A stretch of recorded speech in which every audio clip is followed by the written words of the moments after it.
Good late night, little guys. How the fuck are we doing, dude? How are we doing? How are we doing?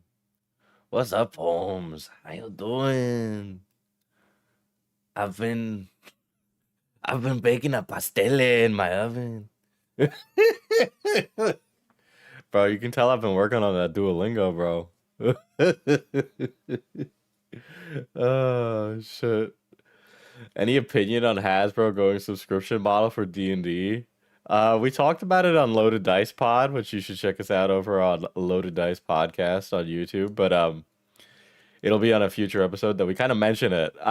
Man, it's like okay, you don't really need a subscription for it, but I have been paying for a D&D Beyond subscription because I kind of need it for work. You know, I'm not gonna be buying these like adventure packs. They're not really useful for me.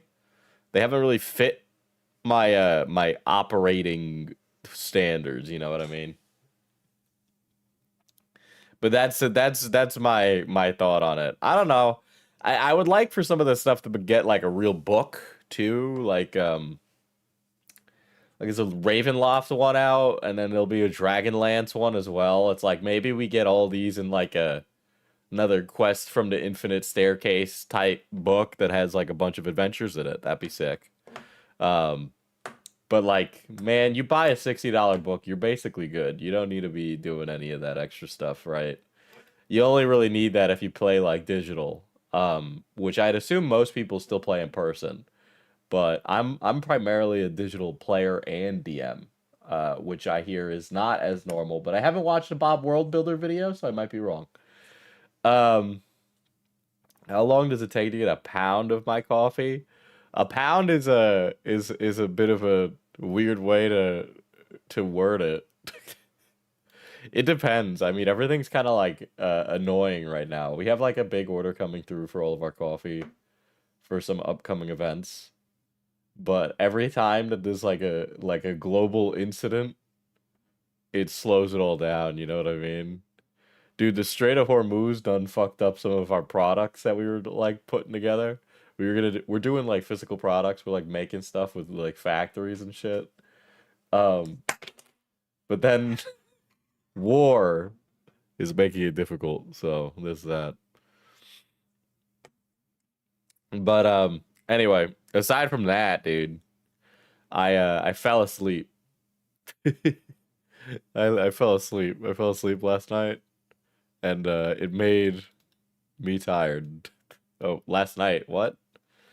Did you see you were featured in a video covering the Riley and it's Black Friday drama? Yeah, so I found out that I am basically accidentally the like one of the larger repositories of that video, and that it doesn't seem to be archived anywhere.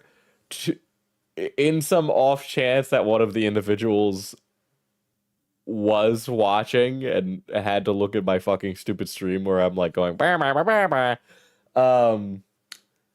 I'll look for the video, man. I'll try and find it. I didn't download it, which is a rarity for me. If you're in the Discord server, what I told chatter in the Discord server, I've just been playing with this knife recently on stream.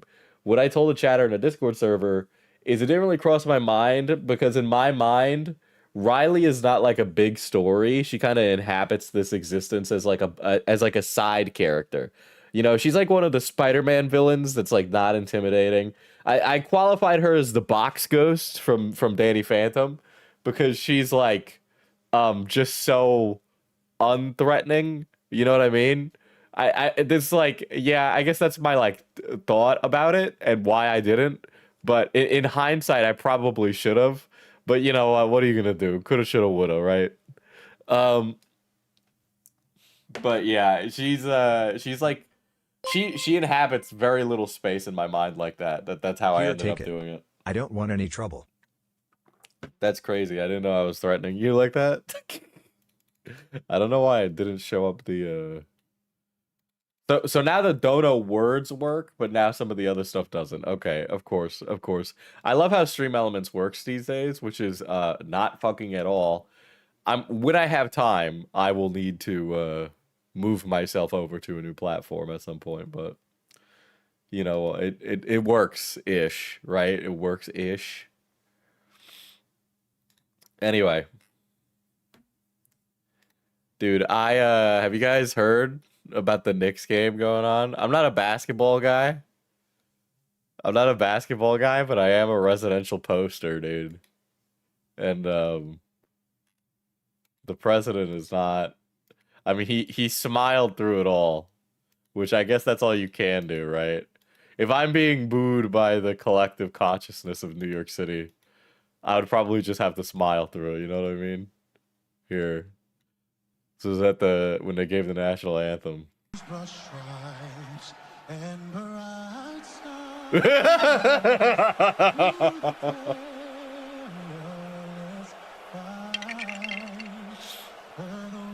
Poggies with the gifted. Poggies. Thank you, Mercy. The entire city of New York. Wait.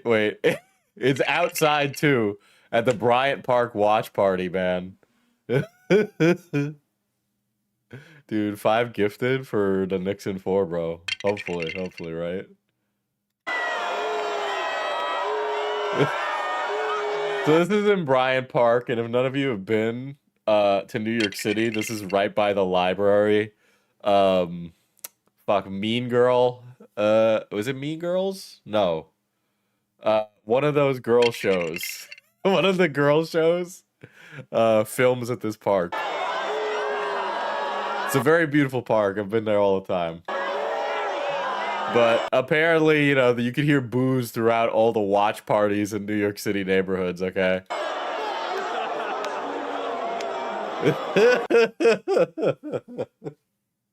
Oh, shit.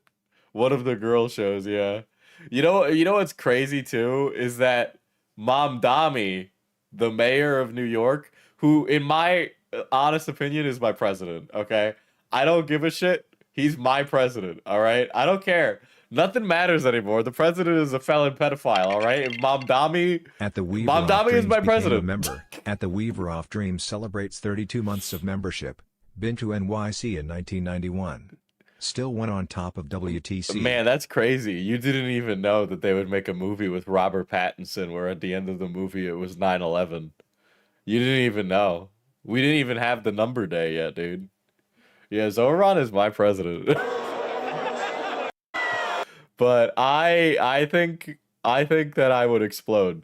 Like it must be nice. Oh, it must be nice to have a cool hot mayor and that my city is doing things. Yeah, man, it is. It was Gossip Girl. Yes, thank you. I said Mean Girls, but yeah, it was Gossip Girl. Dude, I got everything, man. I got the cool hot mayor. I got the best public transit in the United States. I got a Jewish bagel. I got Christian Dior, dude. I've got it all. I've got it all. Shout out Mom Dami Stan. Shout out Mom Dami Stan, dude. Uh, yeah, yeah, he is from here.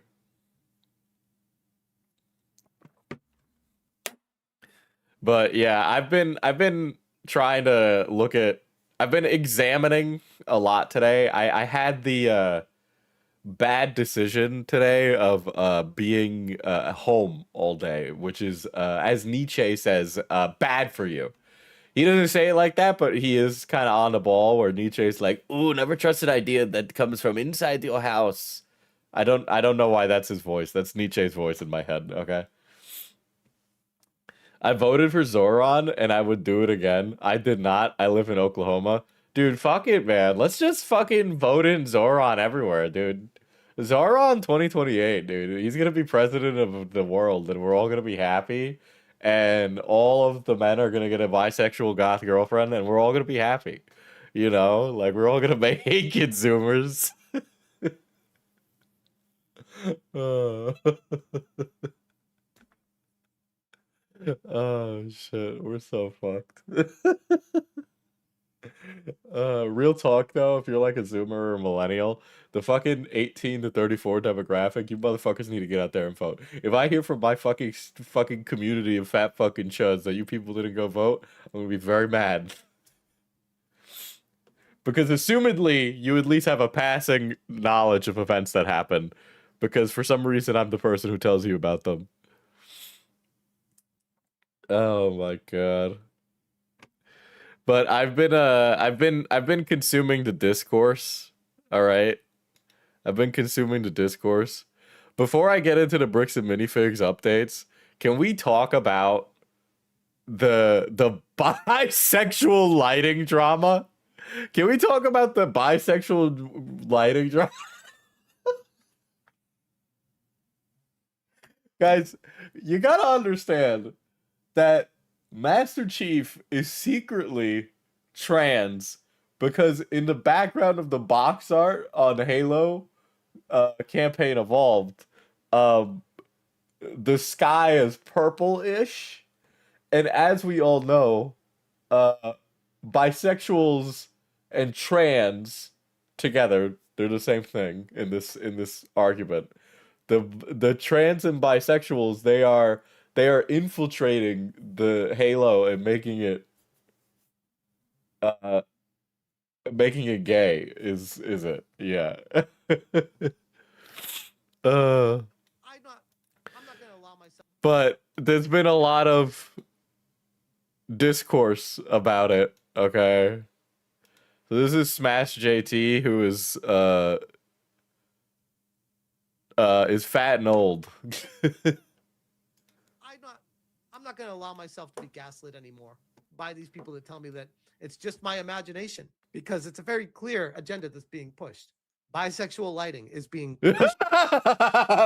Guys, what the fuck? They're pushing bisexual lighting in my video games. First of all, if you sit down to play a video game and you are seeing bisexuals and queers and LGBTQ people when there are none there, if you're seeing like the ghost of Pride months past, okay, I think that you might be repressing some latent homosexuality. okay? Because there is nothing gayer than you looking at the sky and going, the sky is gay. What do you mean the sky is gay? I walk out of the supermarket sometime at 4 o'clock in the afternoon. I look up at the sky. I go, that's beautiful. I don't go, that sky must be telling me to kiss men on the lips. Like, to the forefront, trying its darndest to take an entire generation of people and indoctrinate the next generation. I look, man. I think I would be lying if I said there wasn't. I don't even think like when we talk about if I am to put myself into this mindset, okay, the implication is that these are liberal dog whistles, right? But the thing is, when a liberal makes a piece of art, they just put a gay person in the game, okay? They don't hide hidden coded messages that they support gay people. They just support gay people. Unfortunate time for a Dicker's rave. What is the sun into, though? What is the sun into, man? What is the sun into? Very good question. Very, very good question. I saw a sunset and the walls are trans, man. To make this feel like a normal thing, so that when they see the flags out in society, they feel At Platinum comfortable Ether around them. They're more 8198 accepting became of a member. At Platinum Ether Yeah. 8198 celebrates No. 6 months of membership. Yes, they do. They hide it in their prison pocket smile. Probably. I mean, of it, and hopefully, the way that these fucktards think, they can indoctrinate them easier. so the thing, I don't think like I don't know, man. If I was like going, if I was thinking, if I was big homo, okay, chat. If I was big homo, here's what I would do. Okay, here's what I'm gonna Straight do. men be fighting demons, and the demons are being called gay for playing Pokemon in middle school. No, the demons are them finding Commander Shepard like hot, but not in a way that they want to be him, but like they want to be with him. But let's say I'm big homo, okay? So I, as big homo, want to convince men across the world to accept bisexuals, okay? Would I do it by placing coded messages in the media I make, or would I do something else? Okay, because when I think of trying to convince straight men to be gay, I don't think of the lighting, right? Because if I want to get in the mind of a man is not motivated by the light. You know, he's not motivated by the light. I've got to appeal to his inner animal, the darkness inside him. And so what I need is to start adding supple big-bottomed twinks to all the video games and keep having butt shots of the twinks in a way that would arouse the straight man into homosexual coitus, you know?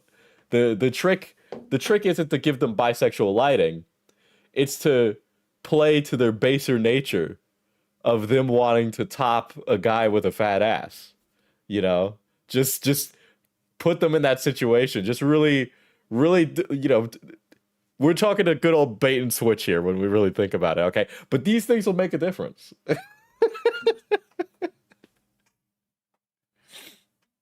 We were proposing if Diesel was gay. Well, actually, fuck. Oh shit.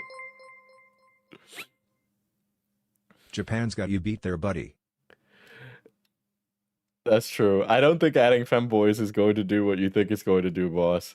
Look, man, I'm generating a hypothetical like bisexual conspiracy here, okay? I'm trying to, you know, push them in this direction. I'm not trying to just make purple lighting. I'm just like putting them in it, okay? Oh shit. But there was another somebody quote tweeted this tweet, but I think the tweet is funny, so I gotta read it to you, right? Pattern recognition caught up with the wokies. He is right. By the way, I don't want to be that guy. I don't want to be a little too woke here. But people who recognize patterns usually have interesting opinions about the gay community. You know. Diesel, are you hypothetically big homo also? I am the straight liaison of big homo. I work in the BHC, big homo corporate. But yeah, they say it's a dog whistle. And so I feel like some of this is like, okay, so the one on the bottom is the finals, and the finals is gas. I think that's Concord right there on the right. I literally don't know what that skeleton is. I guess is it Avowed? That might be Avowed. I mean, Avowed is okay. It's like it's a pretty decent time. It's a good time. The combat's nice. Life is Strange. Life is Strange is woke. That's just straight up true. It is. That's that game where the girl's like, "Oh, I'm casting spells now. That's something I just do now." I forget the name though, but it's that game that sucked big giga penis. I don't know what that is because that's like a drawing for a game that is either not out or not. It's just not it's game art. It's not the game. That's God of War Le Fay, which 1 isn't out yet, and 2 has like a bunch of stuff in it where they're saying that Deborah Ann Wolf is old and not hot, which is crazy, man. All right. I don't know how you see like a 40-year-old goddess who could lift you up and spin you around sideways, and you're like, oh, no hot MILF for me. Sorry, I want the supple Asian version. And then Dragon Age, which is, I guess I could quantify it as well. woke. Coco became a member. At Kai Taika Coco celebrates 8 months of membership. Big day for queer people whose fave color is purple. Yeah, man. You know what I was yeah, Axis, you're right. It's just an overuse of purple for magic shit. And you know what's even funnier? I've been writing something, and I also used purple to denote that something was magic. Like a vaguely magical ethereal energy is always purple, which, you know, there's definitely something there, but the trope of magic being a vaguely purple smoke or a vaguely purple energy has to predate modern depictions of sexual identity, right? Like purple being magical has to be something that is way older, right? Maybe it relates to like the royalty aspect of purple in antiquity. Who knows? I don't know, but it definitely seems like it's that. Yeah, it's always blue or purple. I guess, yeah, because yellow would denote some kind of holiness, right? Like we just have this visual language for describing these things, but it is not describing gay, is what I'm saying, right? I think it predates it. At Ilzy_F became a member. At Ilzy_F celebrates 2 months of membership. Am guilty of the purple-coded magic user, who is also queer AF. You know, you guys aren't face really emoji. steel manning my argument about purple here. If you guys are going to be like, yeah, you know, purple-coded magic user here, also really gay. It's like, well, you know, now you're just proving them right. What was another one? Okay, last thing before we get into the stream topic today. I don't know how many of you watch Subway Takes or are even familiar with what this is. But Subway Takes, for the uninitiated, is where this guy gets on the subway and he asks New Yorkers for their hot takes. It's okay. You know, there's something to be said about New Yorkers. We think we're the main characters, but like, fucking give me a break, okay? My mayor is Muslim, my bagel is Jewish. My Christian Dior, Nixon 4, okay? But I thought, I saw this clip and I didn't think it was J-Lo. So when I watched this clip, I'm just like, this dumb, yuppie, chud Latina is a fucking idiot. This idiot, like, yet again, another Latina is giving us a bad representation. What is it with the Latin community in identity politics wanting to, you know, kick everybody out of where they live, dude? I don't understand. One of these days, they're gonna take me away in the back of an ICE car, and I'm gonna be taken away by Juan and Diego, and both of their last names are gonna be Ramos, and neither of them is gonna be related to the other one. But, but I like this. This is an insane clip. So this one it fucking blew me away. I love that your detour from the bricks and minifig scandal was fucking five-ish. Dude, I needed it, man. I needed it. Okay. I wish I could continue talking about all that dumb stuff, but you know, everybody's about the Legos right now.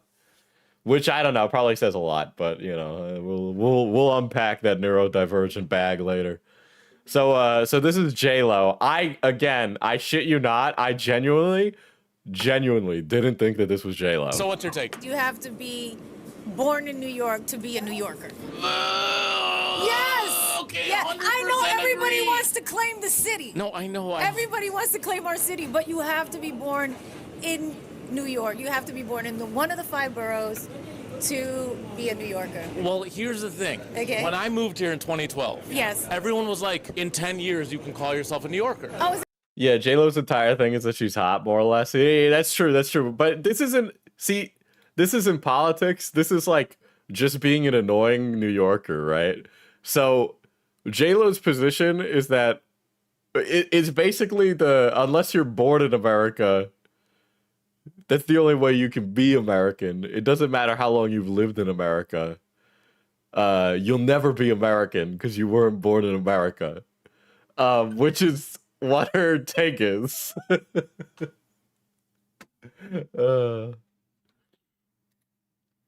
that what they said? Yeah, and then I stayed 10 years. Said and no guess what New happened? Yorker ever. No, the New Yorkers used to have this as a rule. That was a rule? Yes, you didn't know about this? No. Dude, I to be clear, everything about New York and all of the greatest music and art about New York is about being an immigrant coming to New York. You know, man? The song is literally like New York, like the city where dreams are made of. Okay? If you can make it here, you can make it anywhere. Right? This is literally what the song's about, dude. It is literally written in there. I didn't get the memo. I did not sign the petition. And you're the official big dog in this. I'm serious. Here's my question. Okay. Let's say I've been here for 50 years. I'm 90 years old. And you go, are you a New Yorker? And I go, no. I've never wanted to take away somebody's right to be a New Yorker more than J-Lo in this moment, right? Because like in the current day, to be Jennifer last name Lopez, okay, and say this while talking about New York, and then like possibly turning around and saying the exact opposite on a national level is like insanely stupid. Okay, yeah, we all know what it sounds like. Yeah, it is exactly what it sounds like. Lavender was once a color for queerness in the 70s. Like, you know, but even more so than that, right? I think the color purple predates even any modern or postmodern depictions of sexual identity. Okay, magic's been around since society, man. I have to say no. You live in New York. You take on characteristics of New Yorkers, probably. See, if you I don't even, does J-Lo even know what she said here? It's like, this is like the dumbest thing to say about this. Oh, you can come to New York. You can take on characteristics of New Yorkers in all ways except the soil beneath your feet. You are a New Yorker. By that time, you have a New York sensibility. I pay New York taxes, You pay, yeah, you pay New York taxes. but I can't call it. When you're born in New York is when you're really a New Yorker. So if I've been here for 50 years. What did I just say? Do I need to say it again? See, this is very New York right here. I said what I said, and I meant it. I'm glad this was my first take. Jenny from the block. If you ever want to make an American nationalist who thinks immigrants can't be real Americans mad, just tell them the Chinese think very similarly.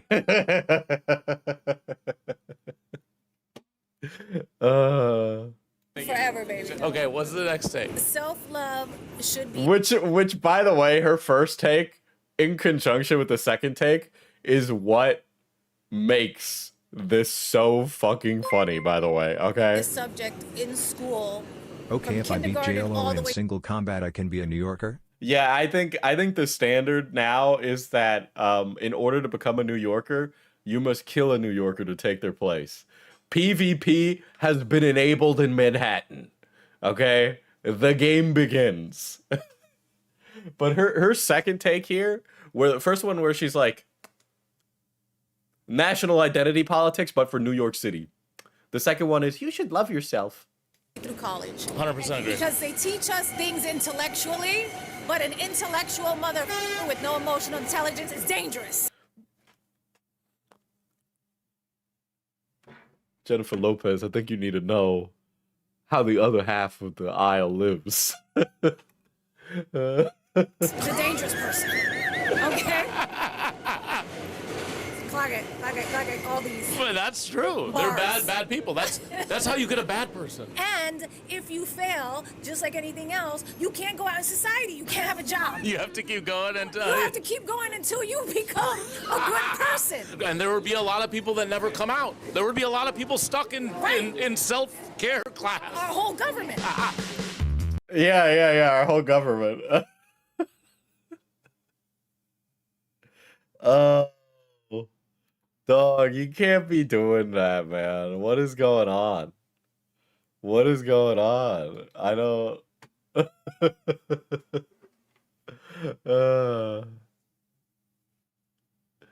Yeah, Vinny Vsauce, New Yorker of all time. Well, if you want to be a Staten Island New Yorker, you're gonna have to take him out, okay? No more Vine sauce. We're gonna have to put him down. All right, Nort's included. I mean, we're talking about aliens here. Nort's has got to go. Oh shit! I thought it was a funny one. J-Lo used to date Diddy, so she's probably been to some parties, dude. J-Lo, I think, isn't invited to the cookout anymore, man. We was gonna be having a block party and inviting J-Lo, but I think J-Lo's gonna have to stay away, man. I don't think she's invited to the block party no more. Oh God. Just trust me on this one. Okay, I will. Guys, I finally made it to New Fuck. York City! Oh wait, I know this. I've done this. Guys, I finally made it to New York City! Ladies, shut the fuck up!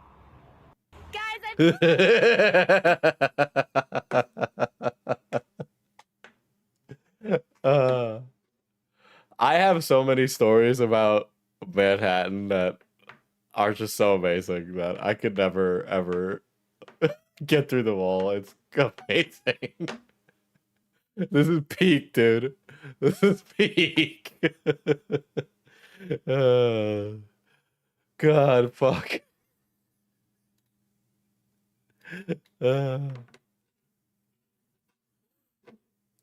Yeah, man, dude. J-Lo's persona non grata at every cookout. Dude, J-Lo ain't gonna be she ain't even gonna get a take-home plate, bro. We ain't even giving J-Lo a take-home plate. Oh, shit.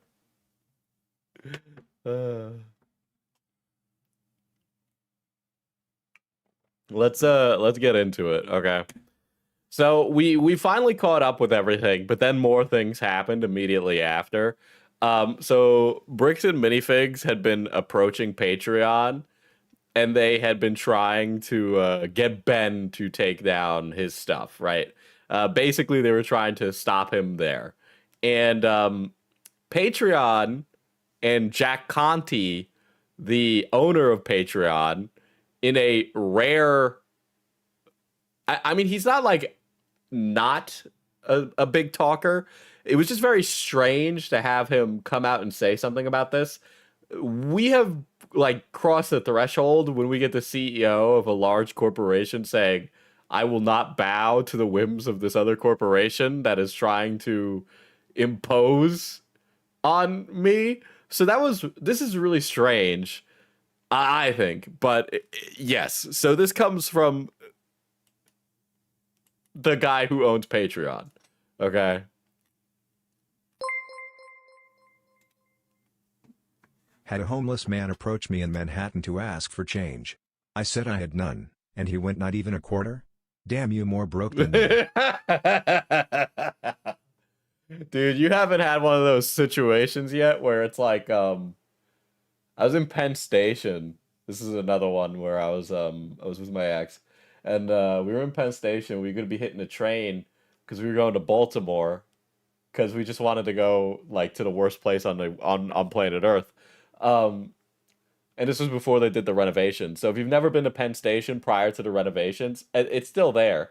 But the underground side of Penn Station is like this warren of tunnels. And the amount of people in there is insane.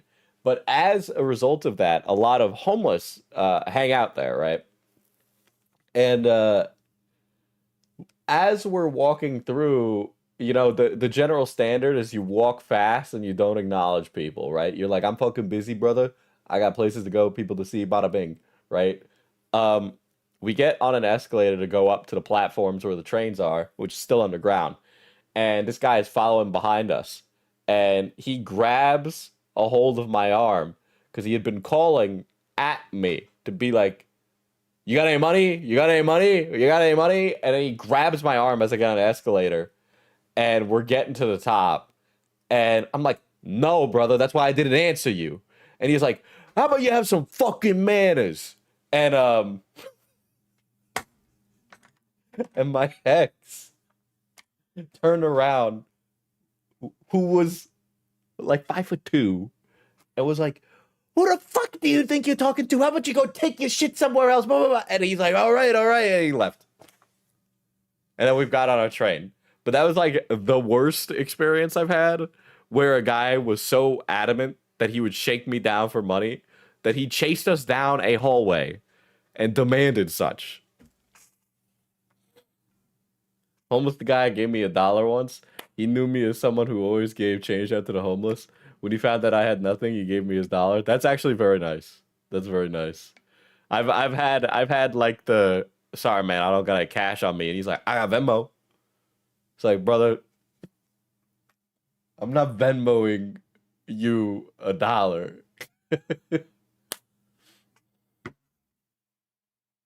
You fumbled at 5'2", screaming goddess. No, we broke up mutually. Our lives were going in different directions, and we didn't have time anymore to date at that point in our lives, and really we were just kind of like putting each other in a bad position by staying together but not being together. So we both agreed to end a relationship, you know. So, but that's why. But here is Jack Conte talking about bricks and minifigs, which is not related to New York, the greatest city in the world. Dear Creator Community. Oh my God, he is so quiet. My name is Jack Conte. Dear Creator Community. My name is Jack Conte, and I'm the CEO and co-founder of Patreon. You didn't stay together for the kids? I did not have kids with this woman. Patreon. On May 29th, Patreon received an official takedown request filed by Bricks and Minifigs for media and accounts related to Reckless Ben and an ongoing dispute regarding a local Lego consignment issue. This is the verified complaint with exhibits. This is the request for immediate content removal pursuant to temporary restraining order. And this is the motion for the temporary restraining order and preliminary injunction. So after an When I lived in Flatbush, I gave a guy $1 and he yelled at the rest of the train for not being generous like that. Cannot stress how uncomfy that was. Man, that happens all the time. That happens all the time. I don't even be thinking twice about it. Yeah, brother. You go yell at everybody asking for $1. You see how that goes for you. extensive review and investigation by Patreon's Trust and Safety team, we have in fact, unfortunately determined that Bricks and Minifigs can stuff it. We have unfortunately determined.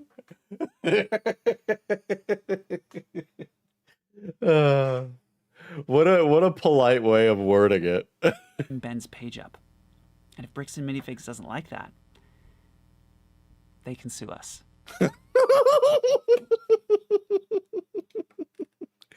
That is really, really funny because that is very crazy how upfront he is. But yeah, they why does his beard look fake? I don't know. He's like a tiny guy who does tech work, you know. God, what an amazing way to respond to that. I do think it's funny because I was like, let me add this to the stream docket. And I saw like creators do videos on this. It is absolutely insanely abhorrent that there is a 33-minute Asmongold clip covering this, okay? The fact that Voice Critical was able to make a video from 49 seconds is a testament to extreme power, okay?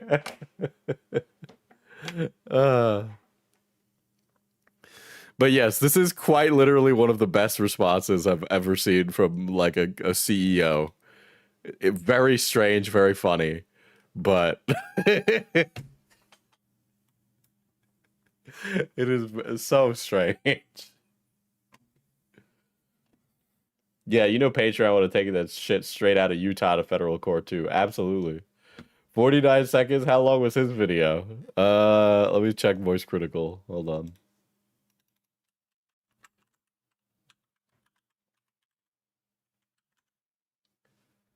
Because that was 49 seconds. Asmund had a 33-minute clip. Holy shit. Dude, it's 8 minutes, man. That's crazy. That is crazy. I think I could probably squeeze an 8-minute clip out of the Jack Conti response if I tried. But it's like a very just straightforward and being upfront, you know, so there's really not much else I could say about it. Other than that, it's very funny. And I think it's a good response that he gave, you know? So, yeah, nice of Patreon to back the creators. They have a pretty decent trust and safety I've seen. I haven't agreed with every decision that they have done at Patreon. But I think if we're talking about CEOs of companies that are part of the creator economy that do a good job of at least running in the creator economy, Jack Conti is pretty much up there. People gave Susan Wojcicki a lot of crap, but now that we see who Neil Mohan is, the current CEO of YouTube, I think it's pretty obvious to say that Susan took a lot of crap and was actually really good at her job. She also did the very important thing of like actually getting down on the ground floor and talking with creators, which made a huge difference for like the trust and development. And at the end of her tenure, before she like left because of her illness, she had done so many interviews with creators. It's really hard to say that she didn't care. She really did. But Neil Mohan, his like incessant need to be like, yeah, we need agentic AI. Yeah, we need crypto. Yeah, we need NFTs. It's like, dude, none of these things are moving the needle for the creator economy right now. Crypto's not doing it. AI is still kind of up in the air. There's a lot of people making a lot of money using faceless YouTube channels. But then there's also an obscene amount of people making $0 and flooding it with slop, you know? Do you think the reason why Susan got so much flack was because she was a woman? No, I think the reason Susan got a lot of flack is because YouTube hadn't figured out or hadn't developed robust enough tools and feature sets that would have fixed and solved issues regarding language and advertising and ability to make an income and living, you know? And those things made a humongous difference for the quality of life of YouTubers. There's a YouTuber by the name of Theo Joe. This is semi-related, but since we're talking about the creator economy right now. Theo Joe, he's a tech YouTuber. He's been around for a really long time. He has a huge channel. But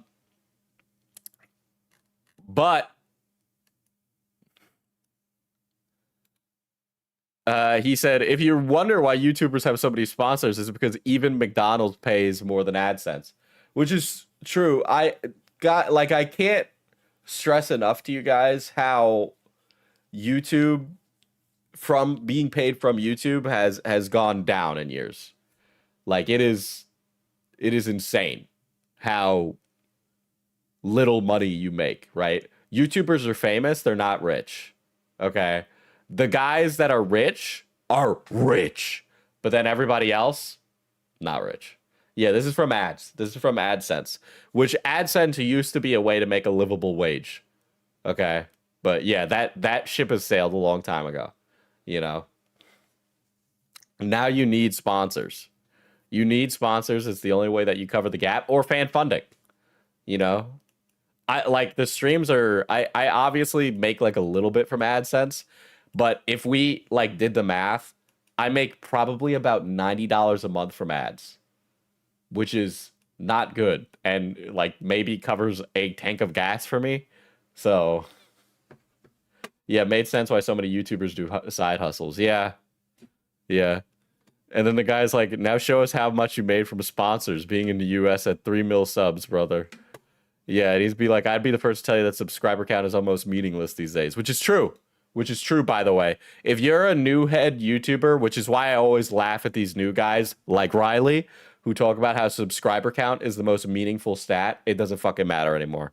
It seriously doesn't fucking matter anymore. And if you still run with that mentality, you're running with a high schooler's mentality. 100%. 100%. There are channels at 50K making more money than those at 100K and more. Okay? It's not even views, so it's watch time and session length, right? So if you're like a video that is, and here's another crazy thing, YouTube knows now if it's a video that is played for people who are asleep, right? Like those like long white noise videos, those will make less money because the people that would get the ads are asleep while the ads are playing, right? And so the ad rev on that is lower than something like a high yield niche like real estate or something where somebody has a lot of money to burn and is more likely to click on an ad, you know. Yeah, and all the sub count does now is make brain happy unless you're dead on the inside. No, you actually get to be dead on the inside and hilariously focus on the sub number because you do apply your self-worth to it. But it's exactly why I was like trying to figure out what to do with FPS Diesel, because I can't make content like I was making and make a living from it. You know, I just can't do it. I have too many responsibilities and I don't have the time to do that. You know, like if I was legitimately unemployed and I didn't have a business to run, I could do those big video essays, but I can't do that. It makes no bread.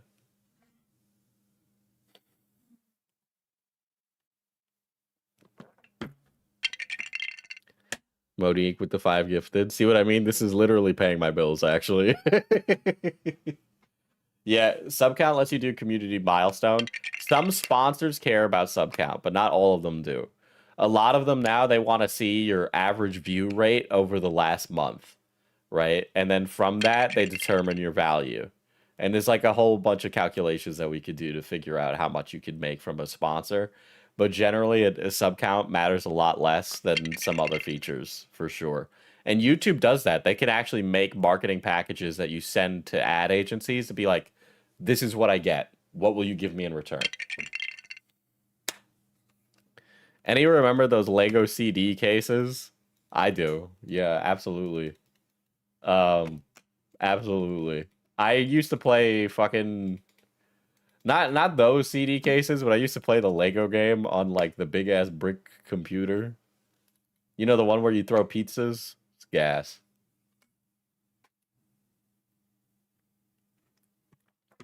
But yeah, that's why stuff like Patreon is important anyway. I think Patreon's cut is kind of huge, but if you've been on Patreon for a while, you have like a much lower one. How much money do you and other YouTubers Small make off reminder, of most channel popular memberships? YouTuber tubers who who make hundreds of thousands to millions, barely have cracked the 2 million mark on average. Yeah. Yeah. It's kind of crazy when you think about it. Yeah, Axis is 100% on that. But yeah, how much money do you make and other YouTubers make off of the channel memberships?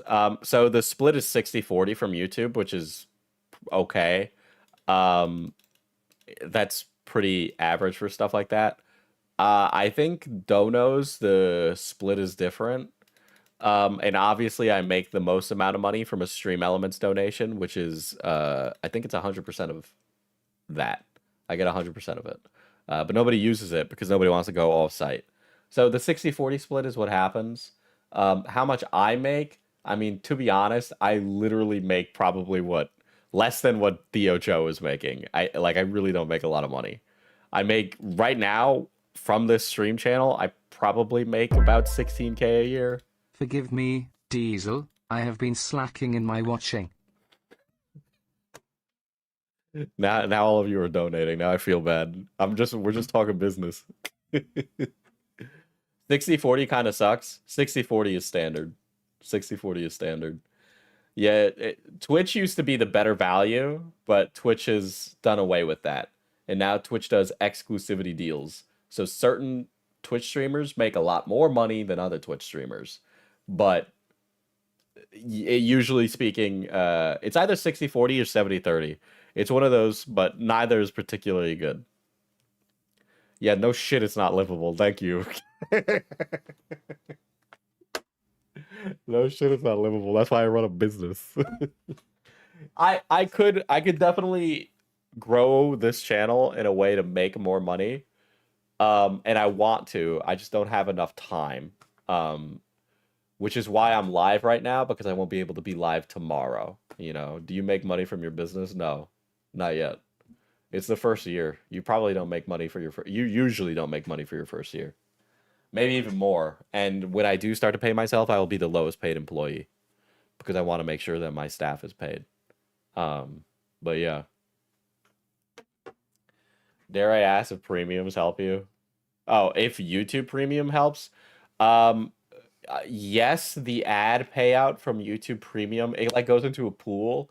And then we get a percentage of the pool of subscribers who watch with YouTube Premium. Like, I can't remember the math offhand right now, but technically speaking, YouTube Premium is a better deal for the creator if you watch a YouTuber with Premium on. Because then I get a portion of a pool of subscriptions as payout. And then that's like itemized in the back end. Yeah, we did the math, so I know that I will be able to make money after my first year, but not right now. Trust, it's been really tight, and I am really, really tired. But yes, we're on like a insane like third track right now, guys. If it makes you feel any better, I don't know more because I've been lucky enough to get commissions from this community, and I wouldn't know these folks without you. Look, nobody has to donate. I do this shit for free. I just like having an audience here, really. But fucking stupid health insurance scammers cucking me a stream tent. No, most of it is all calculated to the same percentage. So that's really it. But yeah, obviously I wish I could make a better cut, but like whatever, man. It's nice to have. I'm able to, well, I'm not able to pay the bills. It gets really tight. Every time I have to spend $600 on my fucking student loans, I want to blow my shit schmoo off. All right. So, this is from Bricks and Minifigs Corporate. Okay. So, Bricks and Minifigs Corporate finally put out a statement on June 4th. Okay. I spend more on Pokemon and Lego. If you spend more than $16K a year on Pokemon and Lego, we need to have a serious sit-down discussion about your spending habits. All right? It's time to open to OnlyFans, I guess. Nobody wants to see my ass. Nobody. In the last month, I've spent $800 on Pokemon and Lego. I'm sorry. You spent close to $1,000 last month on Pokemon and Lego? I have my bills paid, card paid off, and no debt. All right, so when society collapses, dude, I know whose house I'm robbing.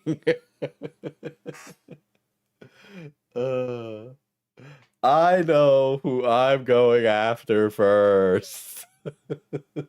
Good luck. Dude, it's community PvP. All right, it's 100 of us versus one of you. None of my assets are in cash. I know a pawn shop, brother. I know a guy.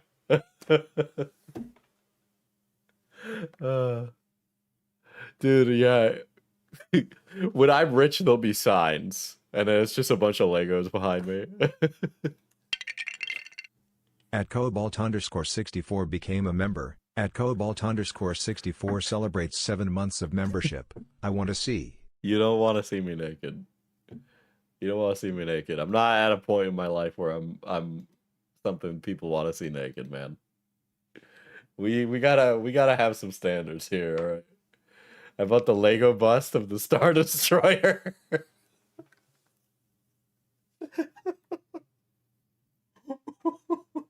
Look, man, I know that this is like a neurodivergent audience, man, but like you're killing me here. to be the chatter who's like I spend near $1,000 each month on Lego and have the bust of the Star Destroyer. You can't be doing that. Yeah, it's fucking crazy, dude.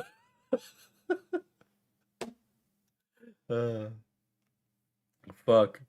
That's funny. That's really funny. If I made money like that and I had no debt, I'd be investing, man. Yeah. Not in crypto, but I'd be investing. Oh shit.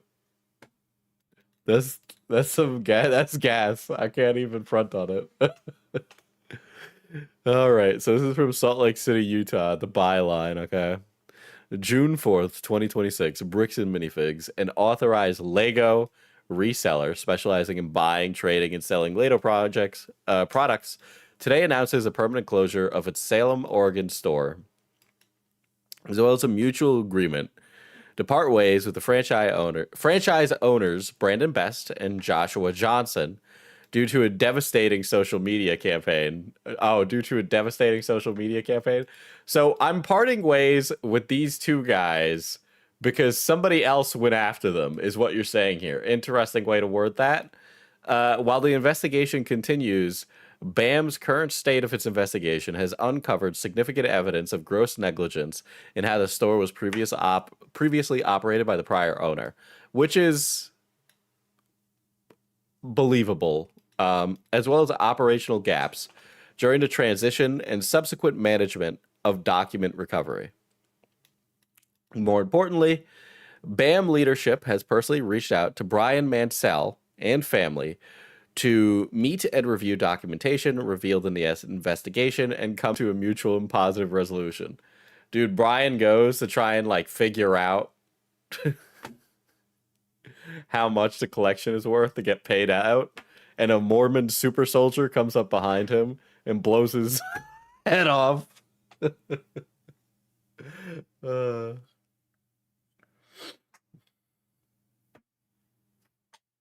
I'll post my collection in the Discord. I am so excited to see your Lego collection. So the Lego collection here is saying that it's valued at $95,000 to $100,000, relating to their unauthorized consignment arrangement. So I'm gonna guess that maybe like the purchased cost of goods for the collection is about 200 grand. Like when the family bought the Legos, it added up to 200 grand. But I think selling it, more of it is probably valued closer to 100K or 95K. That seems about believable because I don't think a lot or all of the Legos in a collection are going to retain their value just by like moisture damage, the quality of it over time, you know? So I wouldn't be surprised because a lot of stuff like that will go down in cost over time if there's been any kind of damage to it. So that's not really. I wouldn't expect Brian to walk away with 200 grand. You know.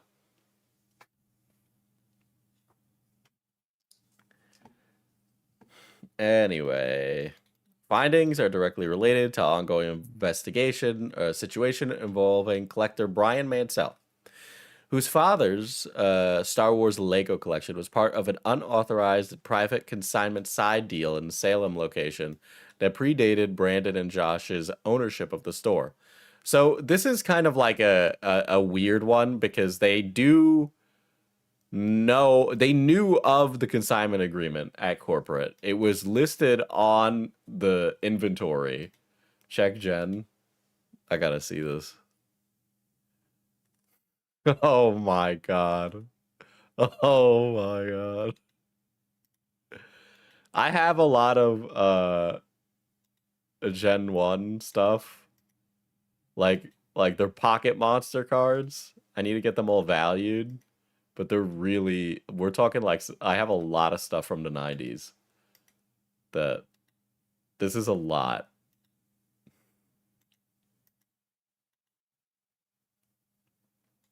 There's more, obviously, in the server.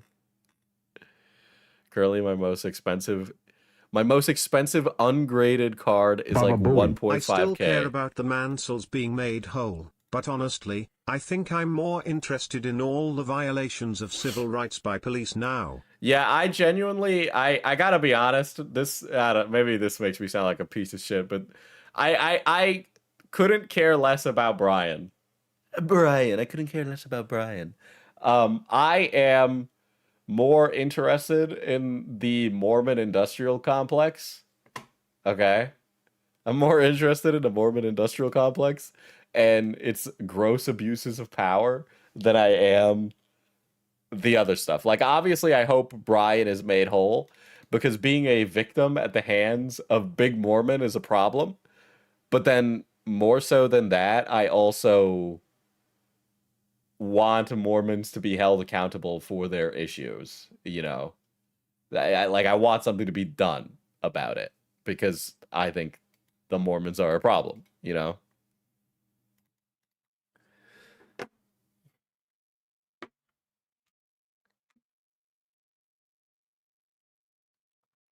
Big Mormon is coming for your Legos. The findings are directly related to an ongoing situation involving collector Brian Mansell. We've been asking for documentation for a long time. We'd asked Mansell and others and did not receive enough to give us a clear picture until recently, thanks to internal and external operations. So the only reason I feel like they're saying this, the CEO is saying this, is because he's caught with his pants down and he needs to make some reconciliations because it's affecting his business. Okay. Did you see American Fork PD before this had a whole thing where the school cop pulled over a car because he had the gall to pass the officer? Not surprised. Not surprised. I sent an overview of my collection. Oh my god, dude. Holy shit.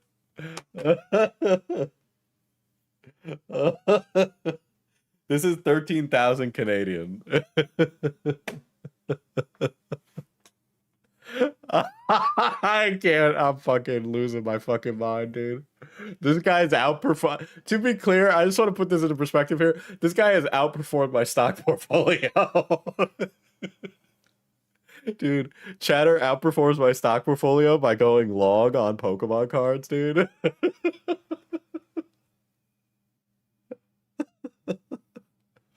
Oh my god, dude. I think you might be outperforming the S&P 500. You gained nearly $1,000 of value in 30 days. Are you kidding me? That's all ungraded. Dude, you start getting stuff graded, you might have close to 20 grand. This is foul consumerism. Holy shit. The entirety of my bank account. This guy's got 6 times my bank account, dude. Grading is a scam. Well, you know, the thing is, you grade a card, right? And the value appreciates on the secondhand market, you know? Yeah, see, the problem is you can't send cards for grading right now because there's a backlog of over 1 million cards. So you wouldn't be able to do it. They've closed it down, you know? Yeah, we got a little guy oligarch, dude. Dude, a little guy oligarch. That is so fucking crazy. uh,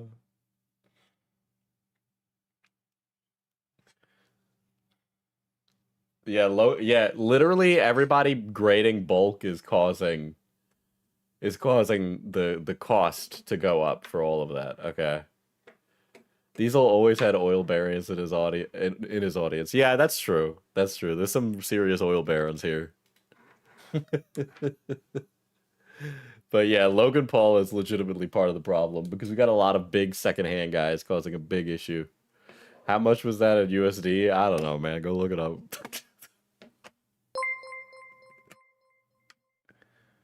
Which is performing better, his collection or Pelosi's stock trades? I think Pelosi has been knocked off the pedestal, dude. I don't think it's Pelosi anymore. I think the inverse Kramer index might be performing better.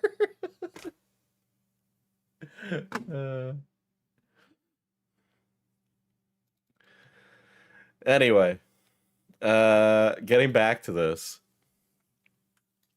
Let's see. We want to thank internal and external operations assistants and those who continue to stand with us. You guys are actually clowns, dude. And we finally have enough time to proceed with the resolution. Dude, I'm gonna deploy 5-ish on these guys. We need to send 5-ish into Mormon-occupied Utah with his crack team of child soldiers from the IDF to free Utah from the clutches of these dirty soda drinking Mormons, dude. Listen, man, it's called Zion. You know? We just give 5-ish a direction and he goes.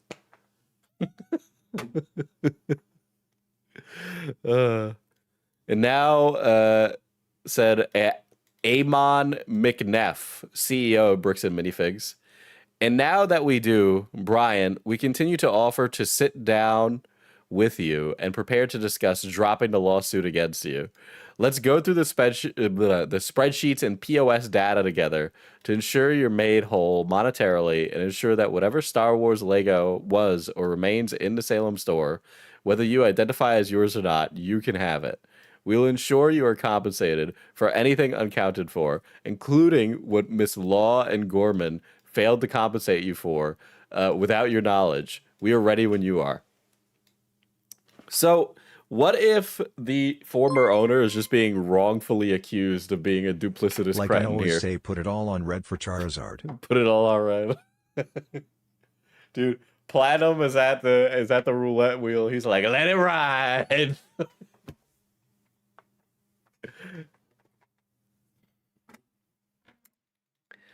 We are ready when you are. Okay. Well, there's a lot to break into here, okay?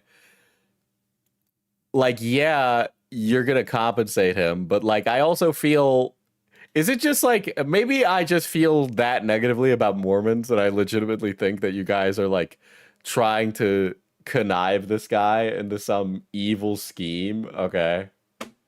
Like there's something here, man, that I don't particularly fucks with, you know, there's something strange.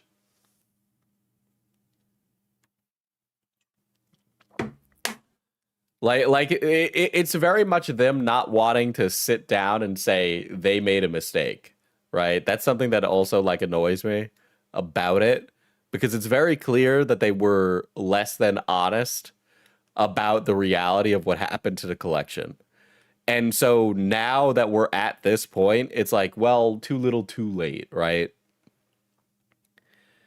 And a lot of this they already had access to anyway, right? So it's like, oh, the consignment deal was unauthorized, but we do have all the data, right? So if they wanted to check if the consignment deal did happen or if somebody at corporate did agree to it, it would have been very easily accessible to them. So it just seems very strange, especially because they also agree and have for the stores to allow consignment deals, which I don't know, man.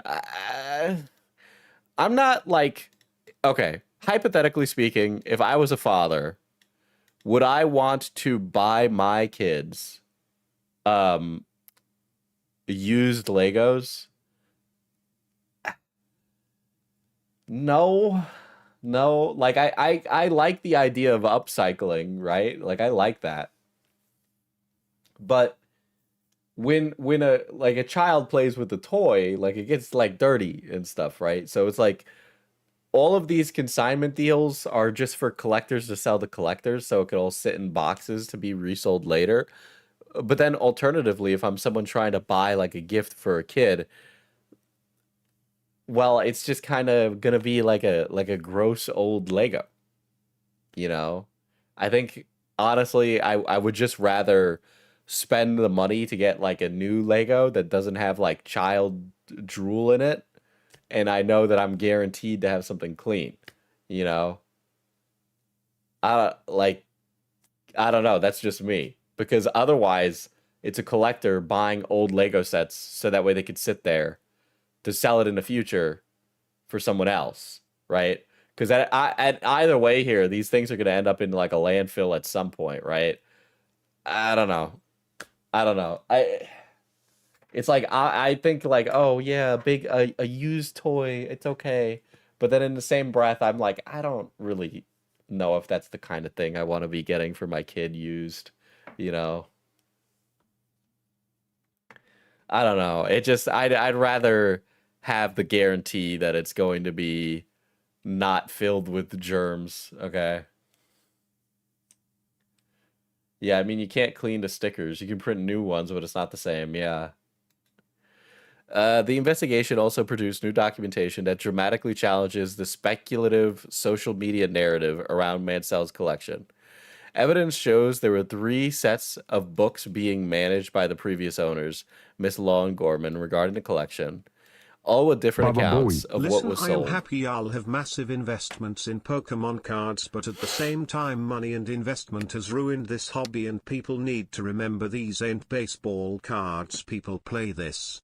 You know, I'm really glad you said that, Axis, because I filmed and have a video that will come out on Mana Potion Tabletop soon about why that's an issue, which is me repeating what you've just said in that dono. It's true.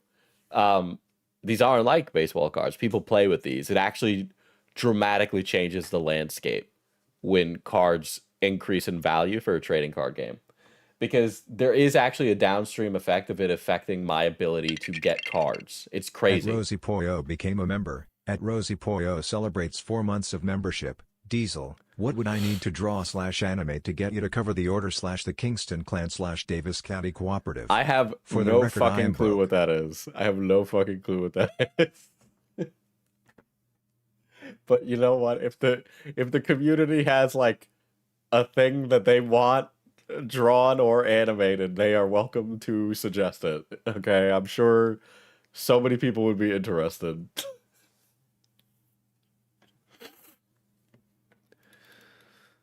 All right.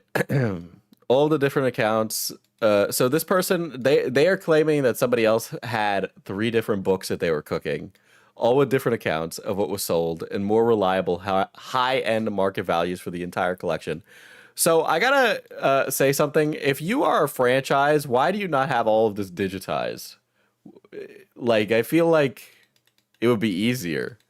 Like, it is legitimately easier to keep all my books built digitally, right? Because it makes us doing the math easier. Like, it makes it easier. which is one of the good things about Square, I guess, right?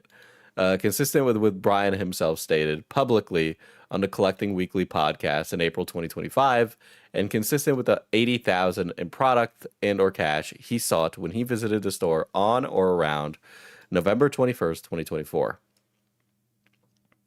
Additionally, a review of the POS data between September 2023 and November 2024, during the time of Miss Law Gorman, confirms she was exclusively storing and managing and presumably insuring Mr. Mansell's collection under the undisclosed side agreement, a signed copy of which BAM still does not have, is currently underway. But IRS, right?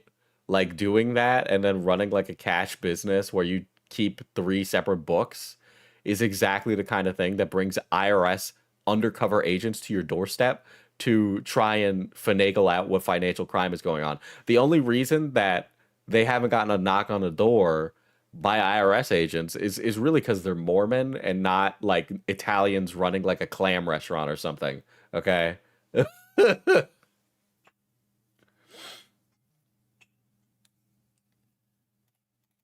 Let's see. But yeah, the side agreement thing here is like something that I definitely don't necessarily agree with their evidence of. Yeah, isn't the previous franchisee also suing them? If this isn't true, this is gross defamation. So they're really, yeah, a lot of this seems like really early to tell, but like, who knows? Who knows? The 200,000 figure circulated publicly by Mansell on his personal Facebook, and Miss Law Gorman's. Why you named the Miss?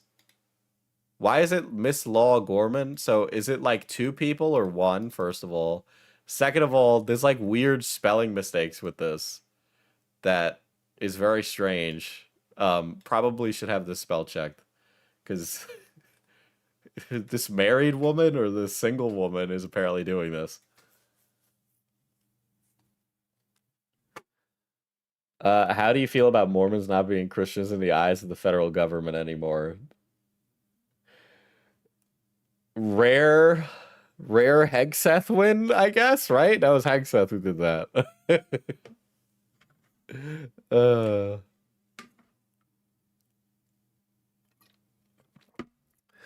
In 2023 was never a documented value, simply the promotional value they used to bring in excitement for public viewing in November of 2023.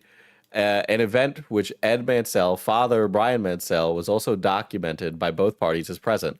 So wasn't this the largest Star Wars Lego collection in the world? Did it not have a Guinness record associated with it? I was under the impression it did. I might be wrong in that assessment, so I don't know. If I turn this into a clip, somebody's going to comment on it and be like, you're wrong. Due to our commitment to a heightened level of due diligence by Mr. Mansell and former franchisee, Miss Law Gorman, we have found critical data, including 3 separate Star Wars lot spreadsheets. These include an unknown but accessible email account maintained by Miss Law Gorman. This new evidence confirmed the new incoming franchisees who took over the location were not aware of nor prepared for the responsibilities of taking over store from a forensic accounting review standpoint. This led to due diligence issues in coming to a resolution with Mr. Mansell, said Matt McNeff, COO. Wait a second. What was the CEO's name?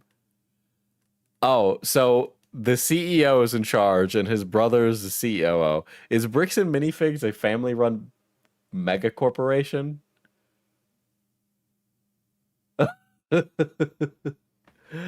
Okay. First, an ex-franchisee still had connections to and one instance ownership of a company marketed data through a personal email account. When the collector came in, identified himself and what he believed to be a formal, albeit undisclosed relationship with a former franchisee, it is unfortunate that Ms. Law Gorman was not upfront about it. We are disappointed this situation was not made explicitly clear, and that should have happened much sooner than today. That is not acceptable, and we are not going to pretend otherwise.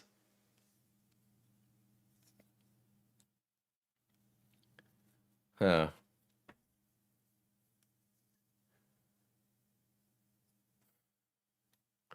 I really don't know why. it seems very strange that Bricks and Minifigs extended themselves so heavily so early on, right? Like they're making concessions now because public discourse is against them. So they're only making these concessions because of public discourse. But when I think about the like beginning of this situation, it has been going on so long that I don't know why they didn't try to just make this guy whole before. It would have been so much easier to just at least pay this guy like the sale value of equal or half, right? Where it's like, okay, look, the lot in the Salem store is kind of bunk. We can't pay you the full amount back, but we could probably meet you somewhere in the middle and do half, right? Or 2/3 or something like that, right? And then give Brian the amount back in cash for the collection. You know, it would have been way easier to just do that, because with all of this, they've just like ruined their reputation for no reason. So the question is, did they know something in advance as to why they ruined their reputation, right? Like let's think about it from a business perspective. If you are trying to navigate something that is like a little bit legally intensive, you have somebody in your business who's committed like either fraud or some kind of crime, and you're trying to make it whole, what you should do is make the people that you've made deals with, whether you know it or not, by way of this person committing their crimes, right, is to make them whole. So that way you could remove those factors from your situation. You've removed those factors from your situation, and now you can focus solely on the person who enriched themselves by using your business. So if they give back Mansell the money in advance and then turn around and dedicate their time and effort to doing forensic accounting on Gorman or Miss Law Gorman, right? Then once they have the evidence, they could just sue Gorman for the damages, because by the way that they are explaining it, it sounds like this person was cooking the books and then walking off with quite a lump sum of money that caused the Salem location a lot of problems. So it sounds like they were making a lot of money. So why didn't they just, like, I don't know, go after her instead and pay off everybody that they need to pay off? Especially because, as far as we know, Mansell is the only person who hasn't been reimbursed for his deal. So it's like, just reimburse him. I guarantee you that the CEO and COO earn way more than $200,000 a year. They could easily take it out. Easily, 100%. Just cover the cost, remove the issue, and get this guy who's like, I'm going to go to the media to basically be quiet. But if he's paid off, there's not really a big problem there. The real issue is that this is this guy's retirement, which is not enough money to retire, I will say. But it would have made a difference. And it would have made it so much easier. I just don't understand why they would spend so much time trying to cover their asses when they could have just washed this away in the beginning, which makes me think that they're not entirely honest with everything. It just would have been so much easier. I don't know. It's strange. Let's see. Crystal Law Gorman entered directly into an unauthorized consignment deal with Mr. Mansell, yet never made a formal introduction between BAM Corporate nor the new incoming franchisees, which again kind of stands in contrast to the whole... It just stands in contrast to the whole phone call, right? Yeah, I feel like this was run like a pawn shop, and these guys were likely cooking some books. Yeah, it really does feel like Bricks and Minifigs might have some institutionalized fraud going on, you know? I don't know, man. It seems very strange.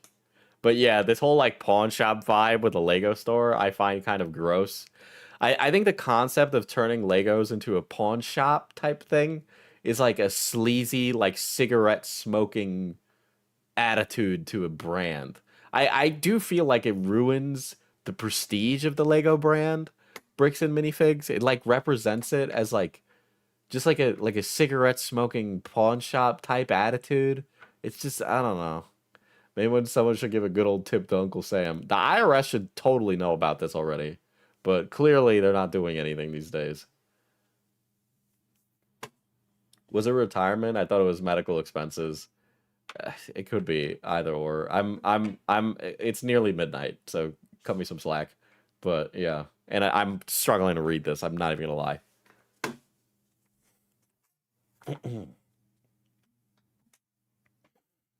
As we now know, Miss Law Gorman hid personal bookkeeping version. The separate version she shared with Brian Mansell. Dude, they are like saying that this lady committed some serious white-collar crime. Okay, so if this lady didn't actually commit these white-collar crimes, this is like a humongous violation. And a separate running list of items sold.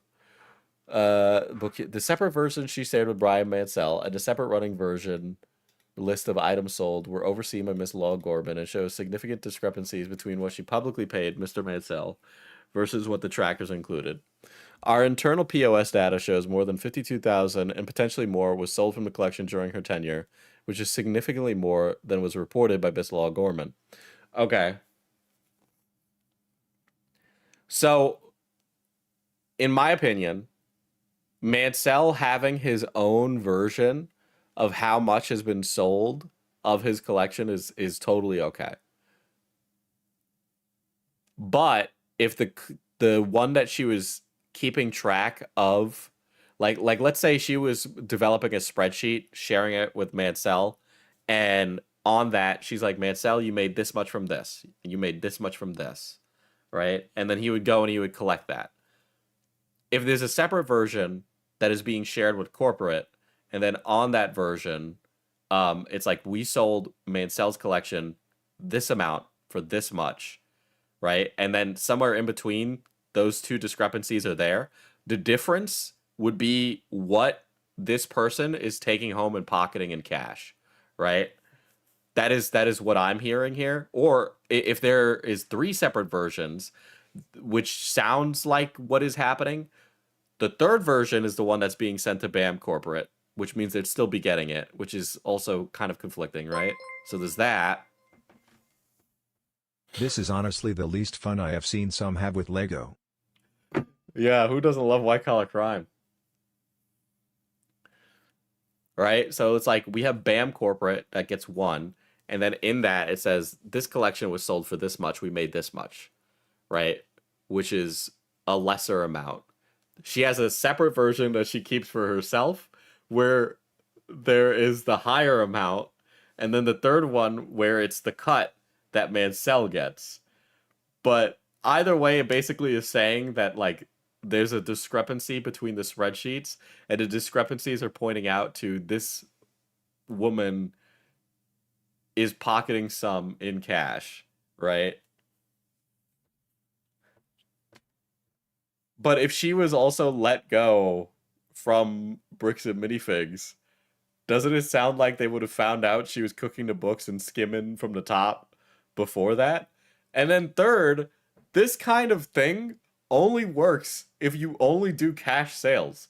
This works really well. Maybe it doesn't. Again, I'm not a white-collar criminal. Don't fucking blow me up, okay? But, like, this feels like it would be much easier to do as cash sales, right? That's why you launder money through a laundromat, right? Because it's a cash business, right? So they have to do the books manually, right? But if you have something that has like a POS system like Square, then there's a digital ledger of every single transaction. Not to mention, every time you buy something with a card, it's not like cash is exchanging hands.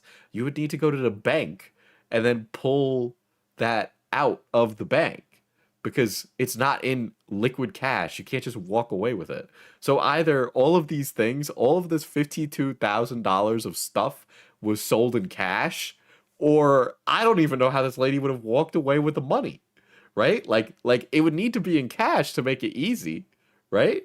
Like, that would make it way easier. It's my understanding that not only was she cooking the books, allegedly, she may have been privately selling items. That, I could see that. where she's like taking it, putting it on eBay, and then just getting the whole amount from it. But you know what? It also seems like that would be a really easy thing to happen if Bricks and Minifigs solely does inventory or does a lot of their inventory by paper, right? Does like if I'm writing out my inventory on a ledger instead of like in a POS system where we can track SKU, then yeah, it's really easy for me as the owner to take stock off the shelf and then resell it onto eBay, right? Especially if I'm not like the owner, right? Because at that point, the corporate would need to get a cut of that eBay sale, but she's not doing that.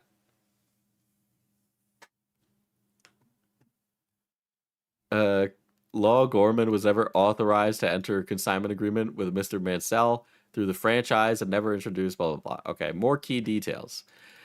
BAM has offered the physical inventory of Mr. Mansell multiple times, most recently in December 2025, and again, personally, by Amon McNeff in May of 2026. Okay. Well, I don't think... Okay, in my personal opinion, I don't think you guys should try to give him the inventory back. Just pay the liquid cash amount. Okay, because that's really what this is about at the end of the day. Crystal Law Gorman created an unauthorized personal consignment contract with Brian Mansell in November of 2023 and failed to make corporate aware, which, again, I don't believe. Given firm language and operations manual and training, BAM is a strictly buy-sell trade. It's strictly buy-sell trade. Okay. But that would also just be what a consignment deal is. Is it not? What if the reason everyone is leaping off the BAM ship is this lady put a spotlight on a third-party RICO type ring of people who are privately selling BAM minifigs? That's possible too. If I'm okay, first of all, if I am a Lego reseller and I have a connection with Lego Corporate, it means that I can get stock from Lego, right?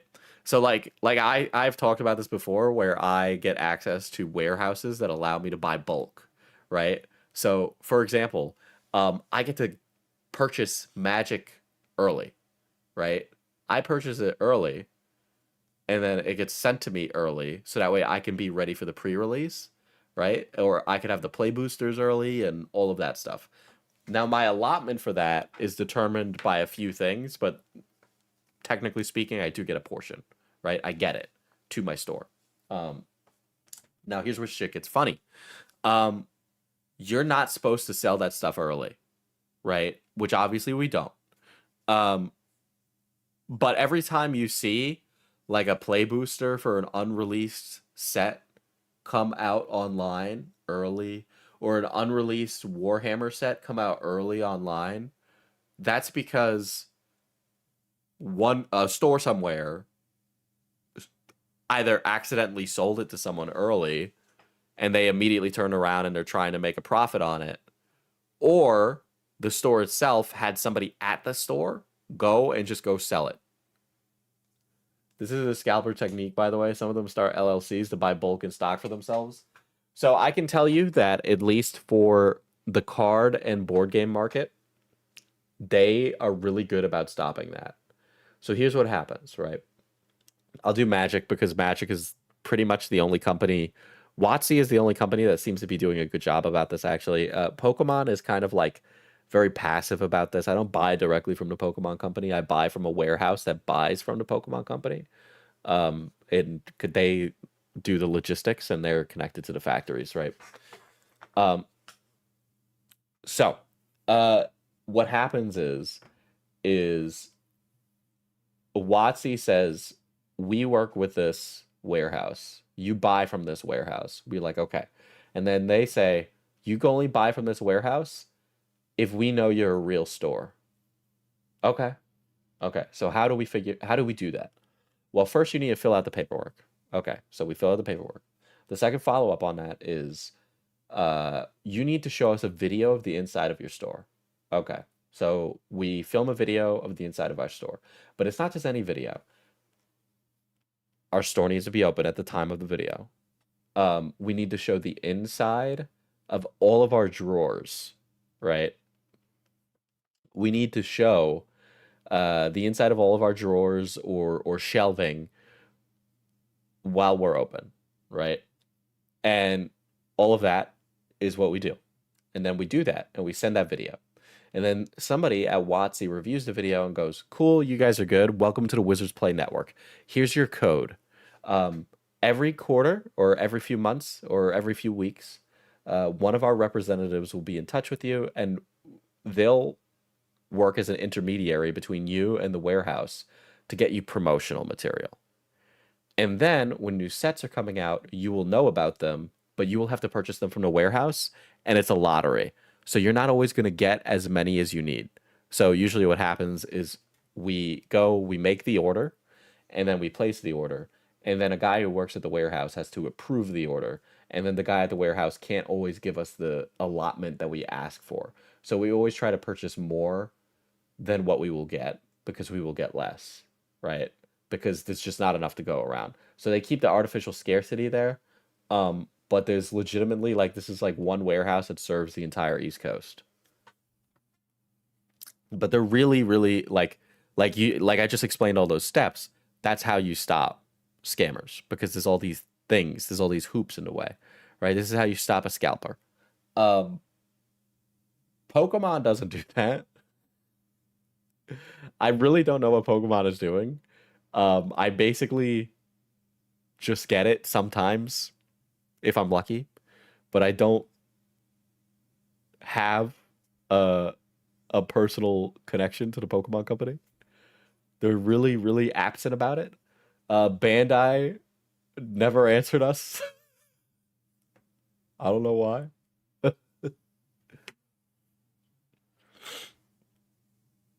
But Pokemon is more focused on selling to big retailers, at least from what I've seen. I don't know. Yeah, I don't even know how to get sealed stock. I legitimately don't know how to get sealed stock for Pokemon because I have all the hookups and I have a problem, you know.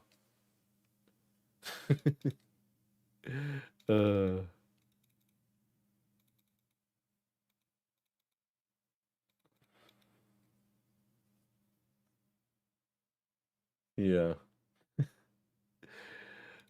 You want to see a scummy hobby retailer? Look up Mayhem for a good laugh. They constantly win their own pre-release and never mark down their kits, but no one cares.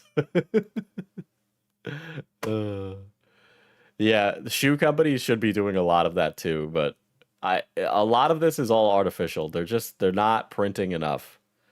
They're not printing enough to meet demand a lot of the time. I've noticed. I wish there was more cards to go around. There's not. There legitimately is not enough. It is insane. Okay.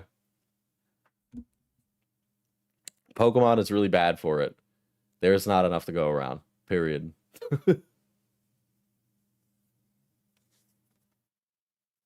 Yeah, I requested 3 kits of DDR5 64 gig RAM. I got one single one. All 3 were practically sold.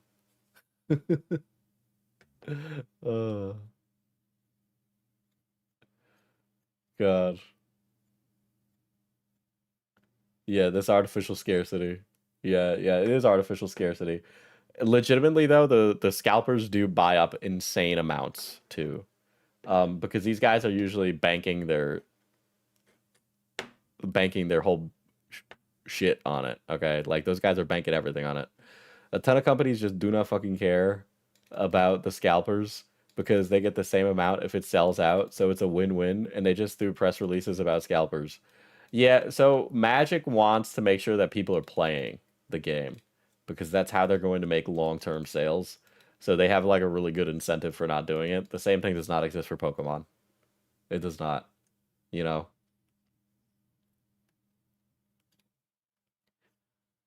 They do have systems in place to stop it, but usually it's on the stores to really hammer them home at the end of the line, you know. And the thing is that because they're not printing enough and because demand is so high, it ultimately raises the cost of production for cards. So like a pack of Pokemon cards, and I've done the research on this. So Magic packs have increased by 3%, so a little bit over the rate of inflation over the last few years. And honestly, they're kind of catching up. There goes, yep.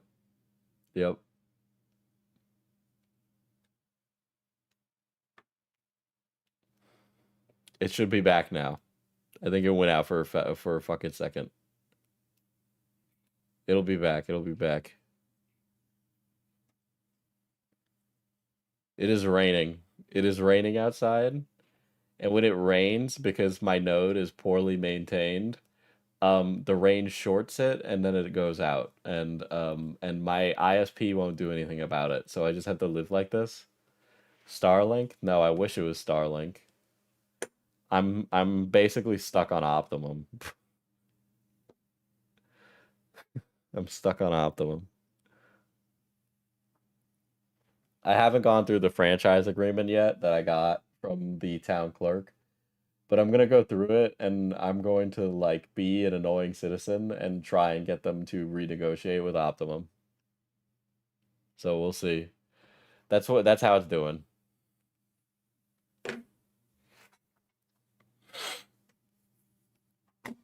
I thought Big Mormon got you, yeah.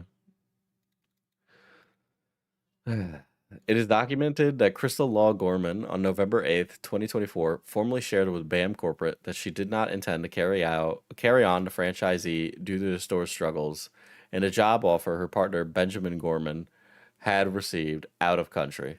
Crystal Law Gorman owed close to $200,000 at the time of the planned abandonment separation, causing her to be undue any payout on the date of separation.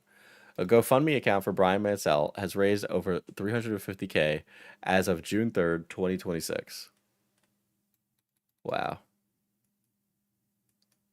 The official public timeline can be found here. These guys are really trying. You guys are really trying. Are you still? Yeah, I'm trying my best. It's taking up a lot of my energy, and I really don't have like the mental bandwidth for it, pun intended, which is the problem. You know, because I am like fucking tired.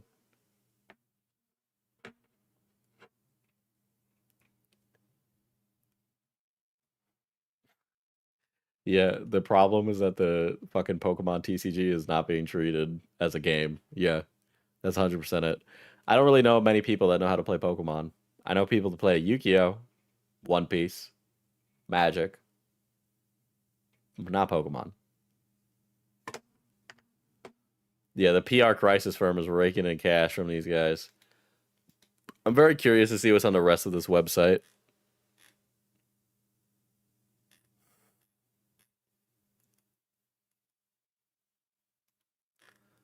About Us. I want to see if they're a family-run business.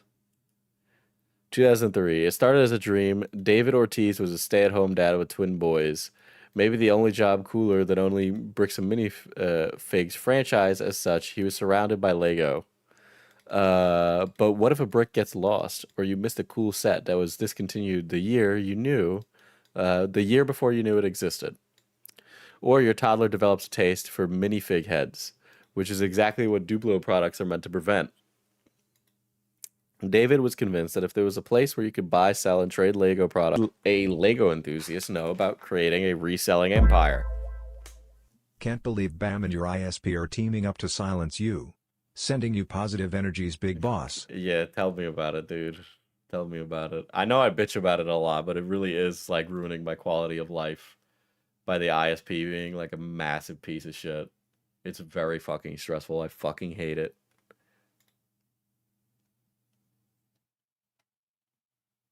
There we go. I'll put on some stimulation in the corner there. Let me make it a little bigger. There we go.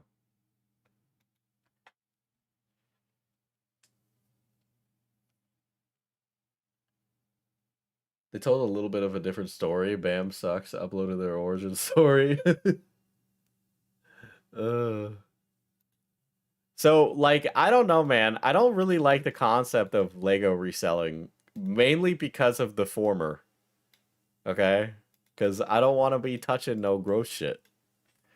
Our other hero is John Mace, who brought extensive retail experience to the table. The only problem, their fateful meeting came when both bid on the same Lego collection set online. They were destined to be mortal enemies. Instead of fighting, however, David and John started chatting, and they agreed to split the sets from online auction. The two of them realized that each possessed skills that complemented the other, and they began to talk about how they could work to turn David's dream store into a reality.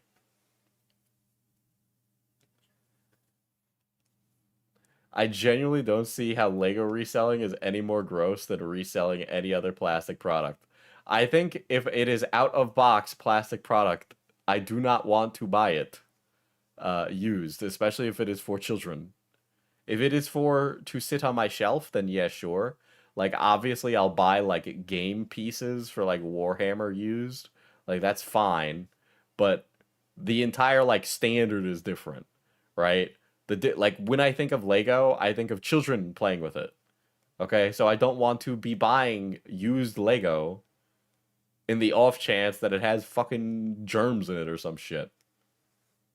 And yeah, I think Lego's brand prestige definitely comes into conflict with the concept of like used Lego reselling. Absolutely. I'm not saying that you should always buy new shit, right? I'm saying you should probably buy less shit, period. The first Bricks and Minifig store opens in Battleground, Washington, and just as David suspected years ago, there's a significant built-in market ready to buy, sell, and trade and geek out over Lego products. I don't know. It's just because Lego is like, I know Lego isn't just a product for children anymore, but like the difference between like we are treating Legos like a reselling vehicle for collectors versus like we are a kid-friendly business that's friendly for kids. It just feels like they are at conflict with each other.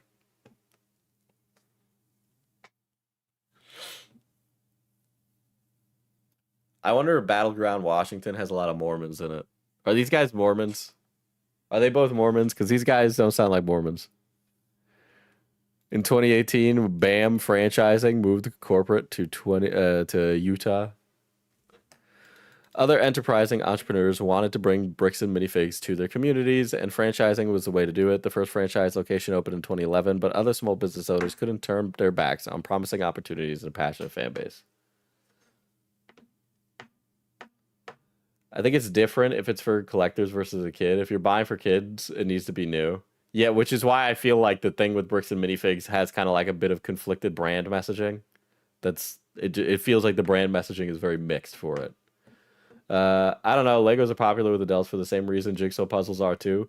People like putting things together whether they're kids or not. Although I don't like the collector item shit for toys. Yeah, no. I obviously agree where it's like, yes, like I said, Legos aren't just for kids. But you got to think about the brand identity and the marketing that is being presented with Bricks and Minifigs versus what the pitch is of what Bricks and Minifigs does, right? Because a lot of what Bricks and Minifigs sounds like they do is that they are a reseller for collectors who are very passionate about Legos, right? Which is an adult demographic. And where I feel some dissonance with that is that the branding and the marketing and the way that they are pitching it is for children, okay? Which is why it is weird, okay? I feel like kids are already priced out of Legos for the most part nowadays. That is true. So it just feels like a lot of what like the brand identity of Bricks and Minifigs is comes in conflict over what the actual behavior of the business is, you know? That too. Pre-owned stuff is also like a kind of a fucking problem. Yeah, pre-owned stuff is definitely a fucking problem. I can't talk about this much, but there's a store opening in the same genre of store as me. And that store, their main way of making income is going to be buying and reselling puzzles. Okay? So there's another store opening up that is going to be like mine, but their main niche is going to be buying and reselling jigsaw puzzles.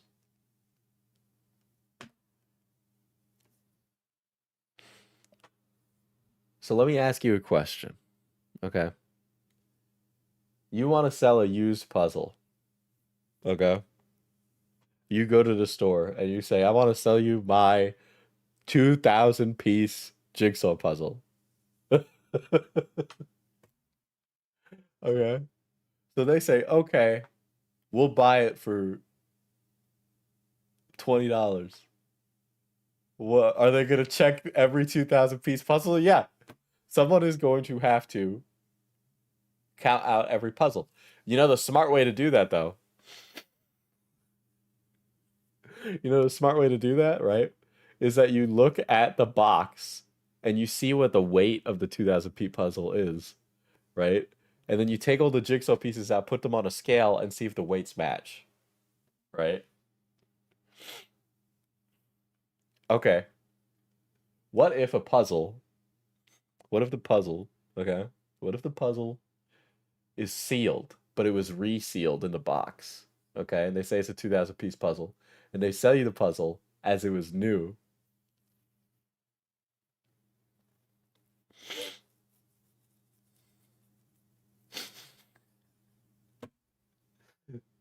Right? What if they resealed it manually and then gave it to you as if it was new?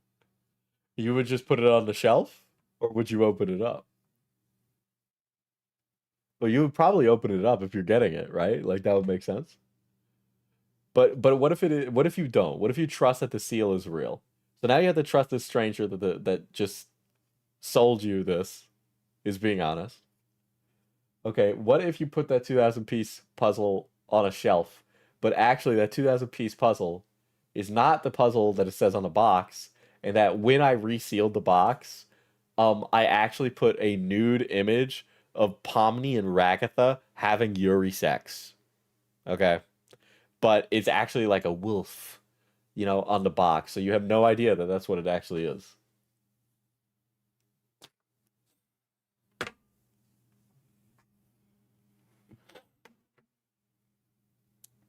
At the very least with Legos, the pieces are semi-unique, so the chances of that are pretty hard to fake it. Right? But with a puzzle, you open up a box of puzzle, and it's just a bunch of fucking jigsaw pieces. Okay, well the kids are learning what lesbians are. Based. But these are all questions you got to start asking the second you start doing reselling of lots, right? Of lots of pieces of kits that are formally owned. The second anything is used, these are questions you got to be asking as a business owner, right? Because think of how much it could ruin your brand if you sell someone something that was used and it doesn't have all of its pieces in it. That is going to fucking drive someone insane. All right? If I am an asshole and I take one piece out of a Ninjago Lego set and then I sell it to you and I reseal it, not only am I a humongous piece of shit, but I can really annoy the fuck out of some stranger by doing that. uh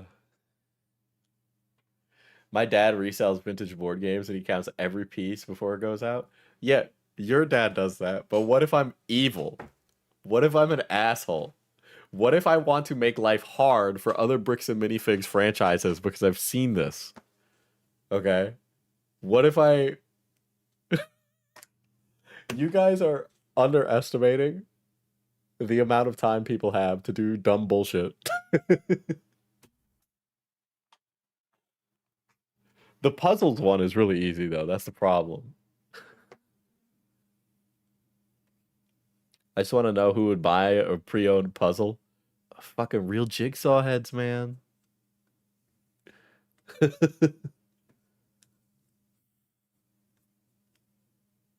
Yeah, resealing is even an issue in pack resellers. Dude, it is really easy to reseal a pack.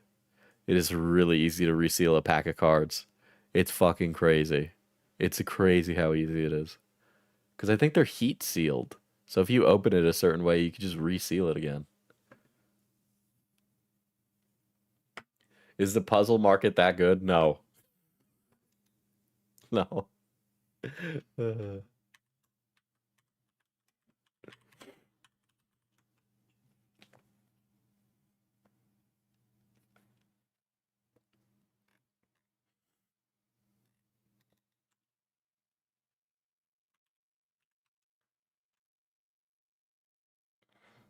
Imagine you find out there's a booming puzzle store and they start selling puzzles missing one piece and put that piece on eBay. Uh.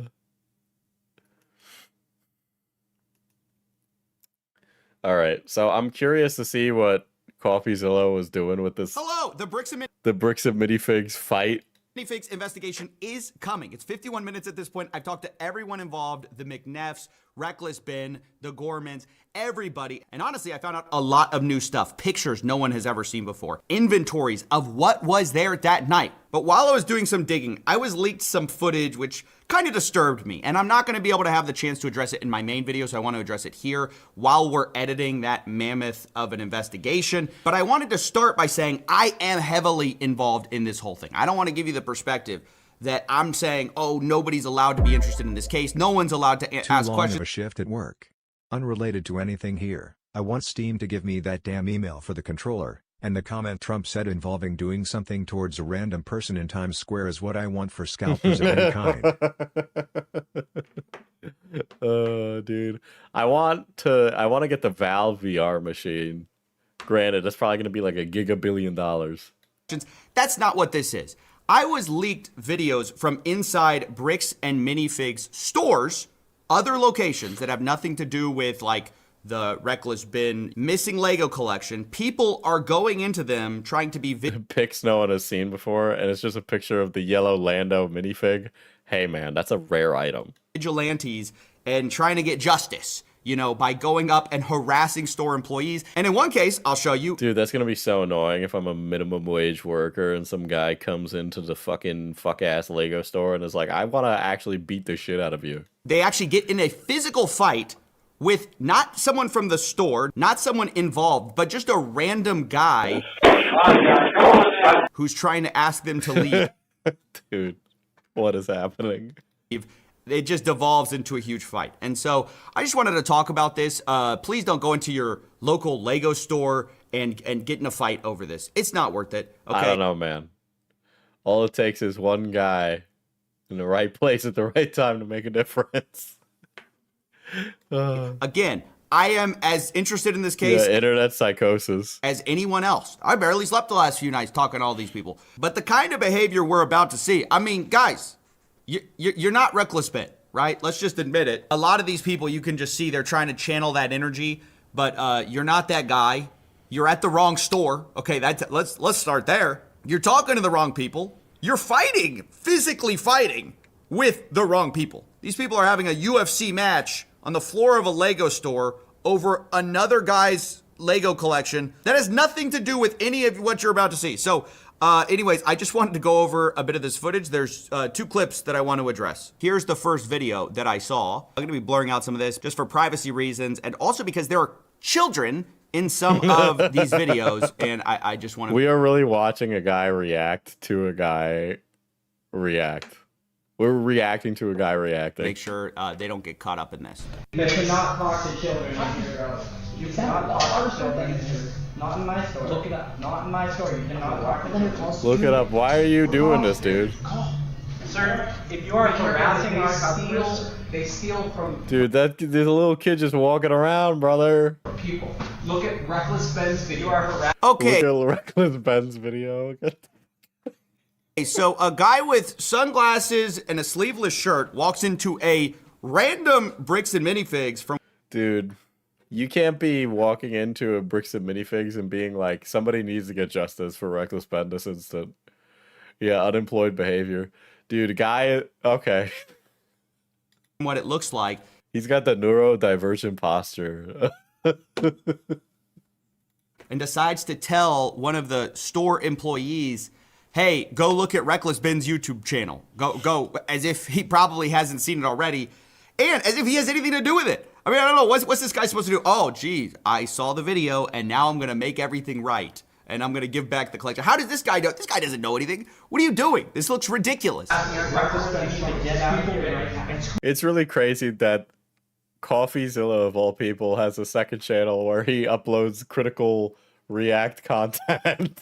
Who do you work for, you guys? You're working for Trump, bro. What are you I mean, they're Mormon, so yeah, I guess so. Doors over here, pal. Okay. Do this to the American Fork Police Department. Yeah, they'll shoot you, dude.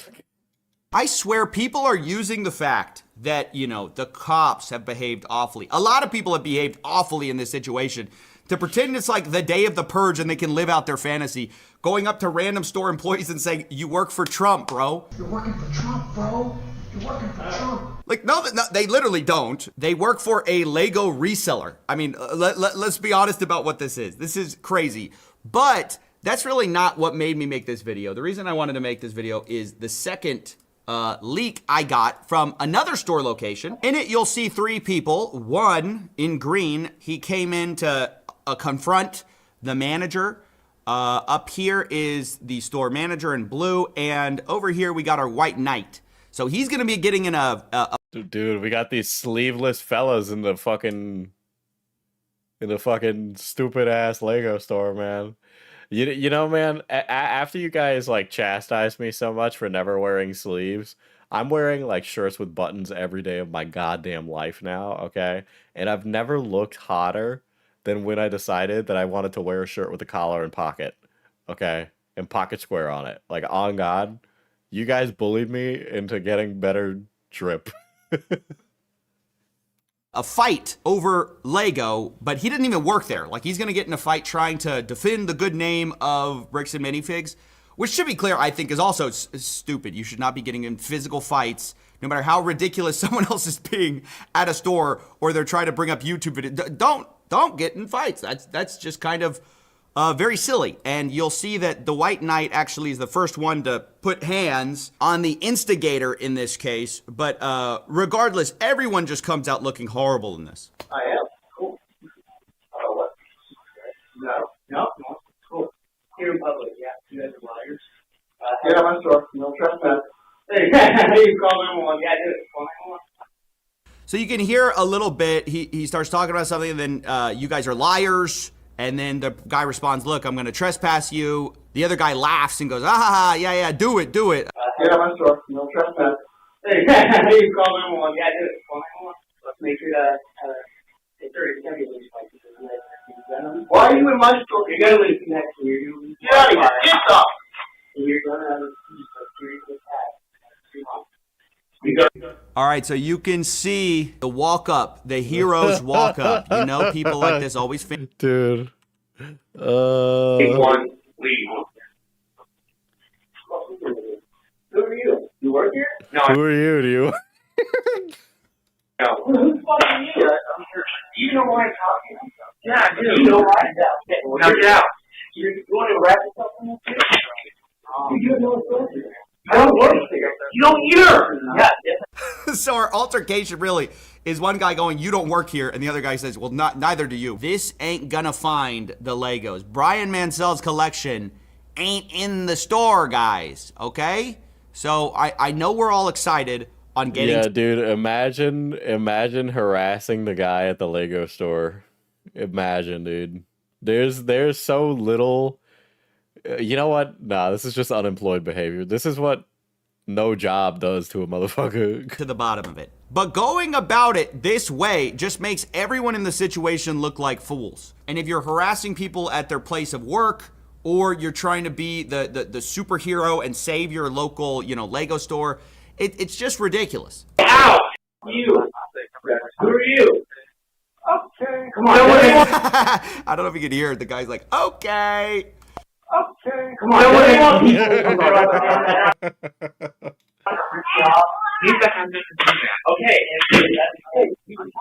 No. Because it's not their issue. It's not state altogether. So I don't know if you just heard that, but he's like, oh, it's not their issue. It's the state. And the guy's like, oh, it's corporate. Again, right. Why are we doing this at a random Bricks and Minifigs franchise location? It's like being mad at the CEO of McDonald's and you go into your local McDonald's and throw over the tables. It's like, who do you think you're hurting here? People want to be in your shot. Okay, that's right. I just want to speak with you. Then you leave. Dude, who are you? You have no authority. Why did you tell me what was what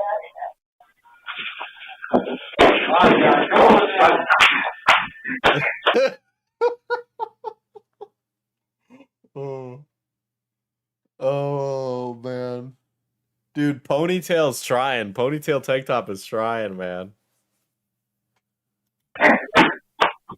I know I'm going to have to blur a lot of this. They're getting in some serious, brain damage in some of... Back up, I want to know who swung first. Why are you not listening to someone listening? Dude, no, dude. Tank Top Ponytail swung first, dude.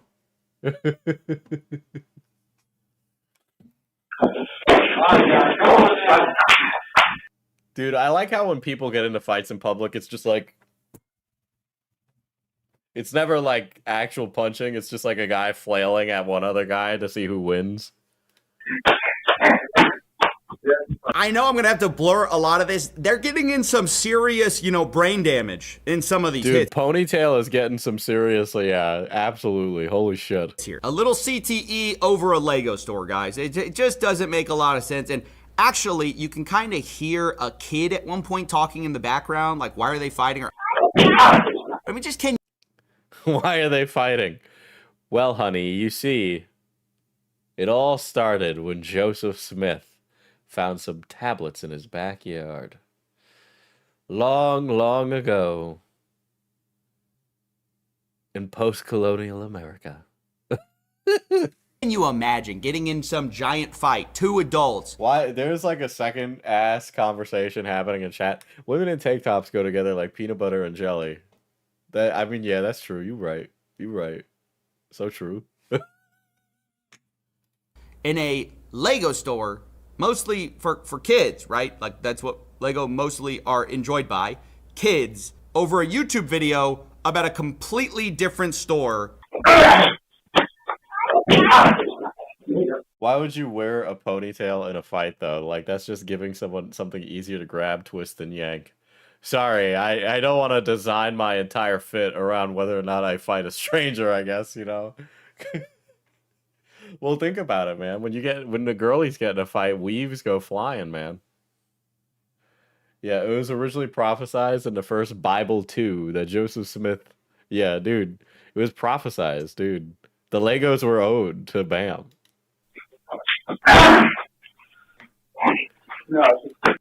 In a lot of ways... Men fighting is a lot like gay sex. It's just two men pounding into each other, So what I'm saying is, it's kind of gay to fight a guy on the street, Yeah, exactly. It's got erotic real quick.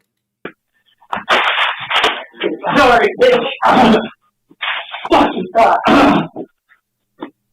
Dude, I cannot believe that the guy who started it is laid out on the floor, and the guy who is being an annoying piece of shit now gets to be like, I won the fight. That is crazy. Oh, justice, God, justice, Corey. You will be testified to yeah, I'm going to watch you. Is that guy dude, did he knock him unconscious? He's not moving.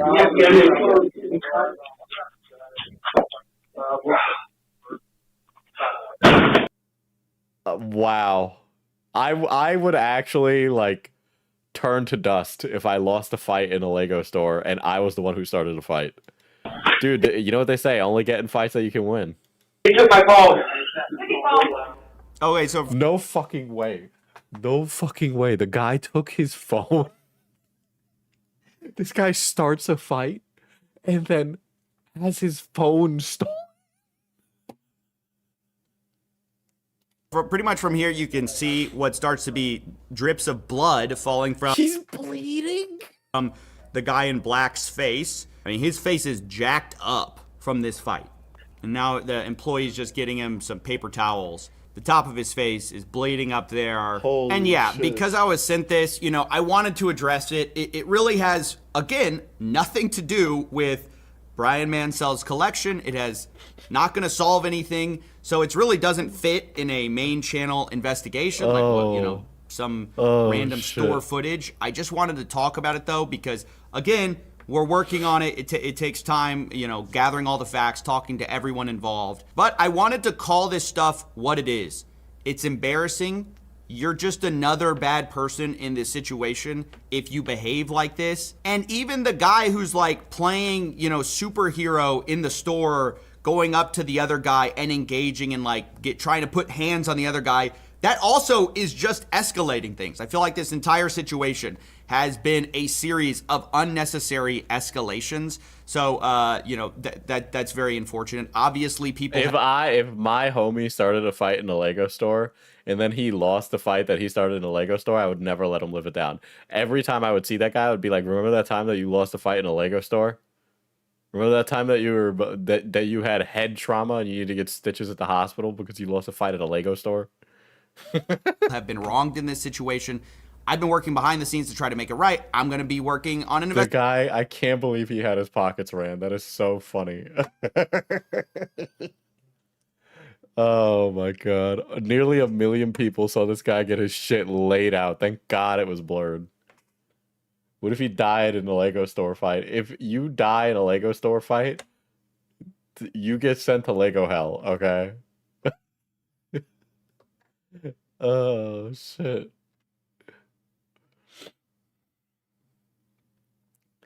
Do you think the guy who got a shit rock goes home and tells his friends, "I got fucked up standing for something"? Just to elaborate that he got laid out next to the Ninjagos?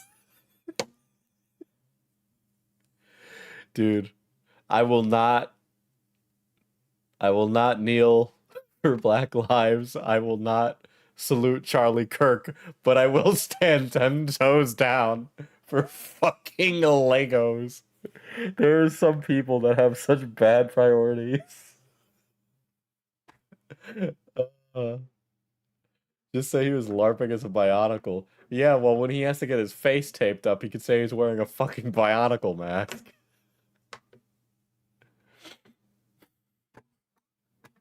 Dude, 10,000 years of negative aura.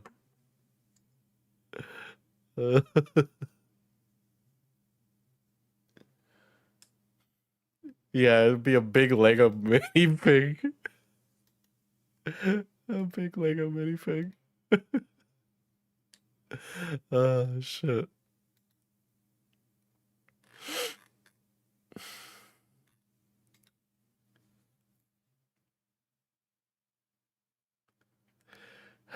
Well, there is more Lego stuff, but it's midnight. And I need to go to bed because I work tomorrow. So I'm gonna go to bed so I can work tomorrow. Yeah. I'm gonna do that. Like the time the cat gave me a long cut across my nose by accident while cuddling, just magnified.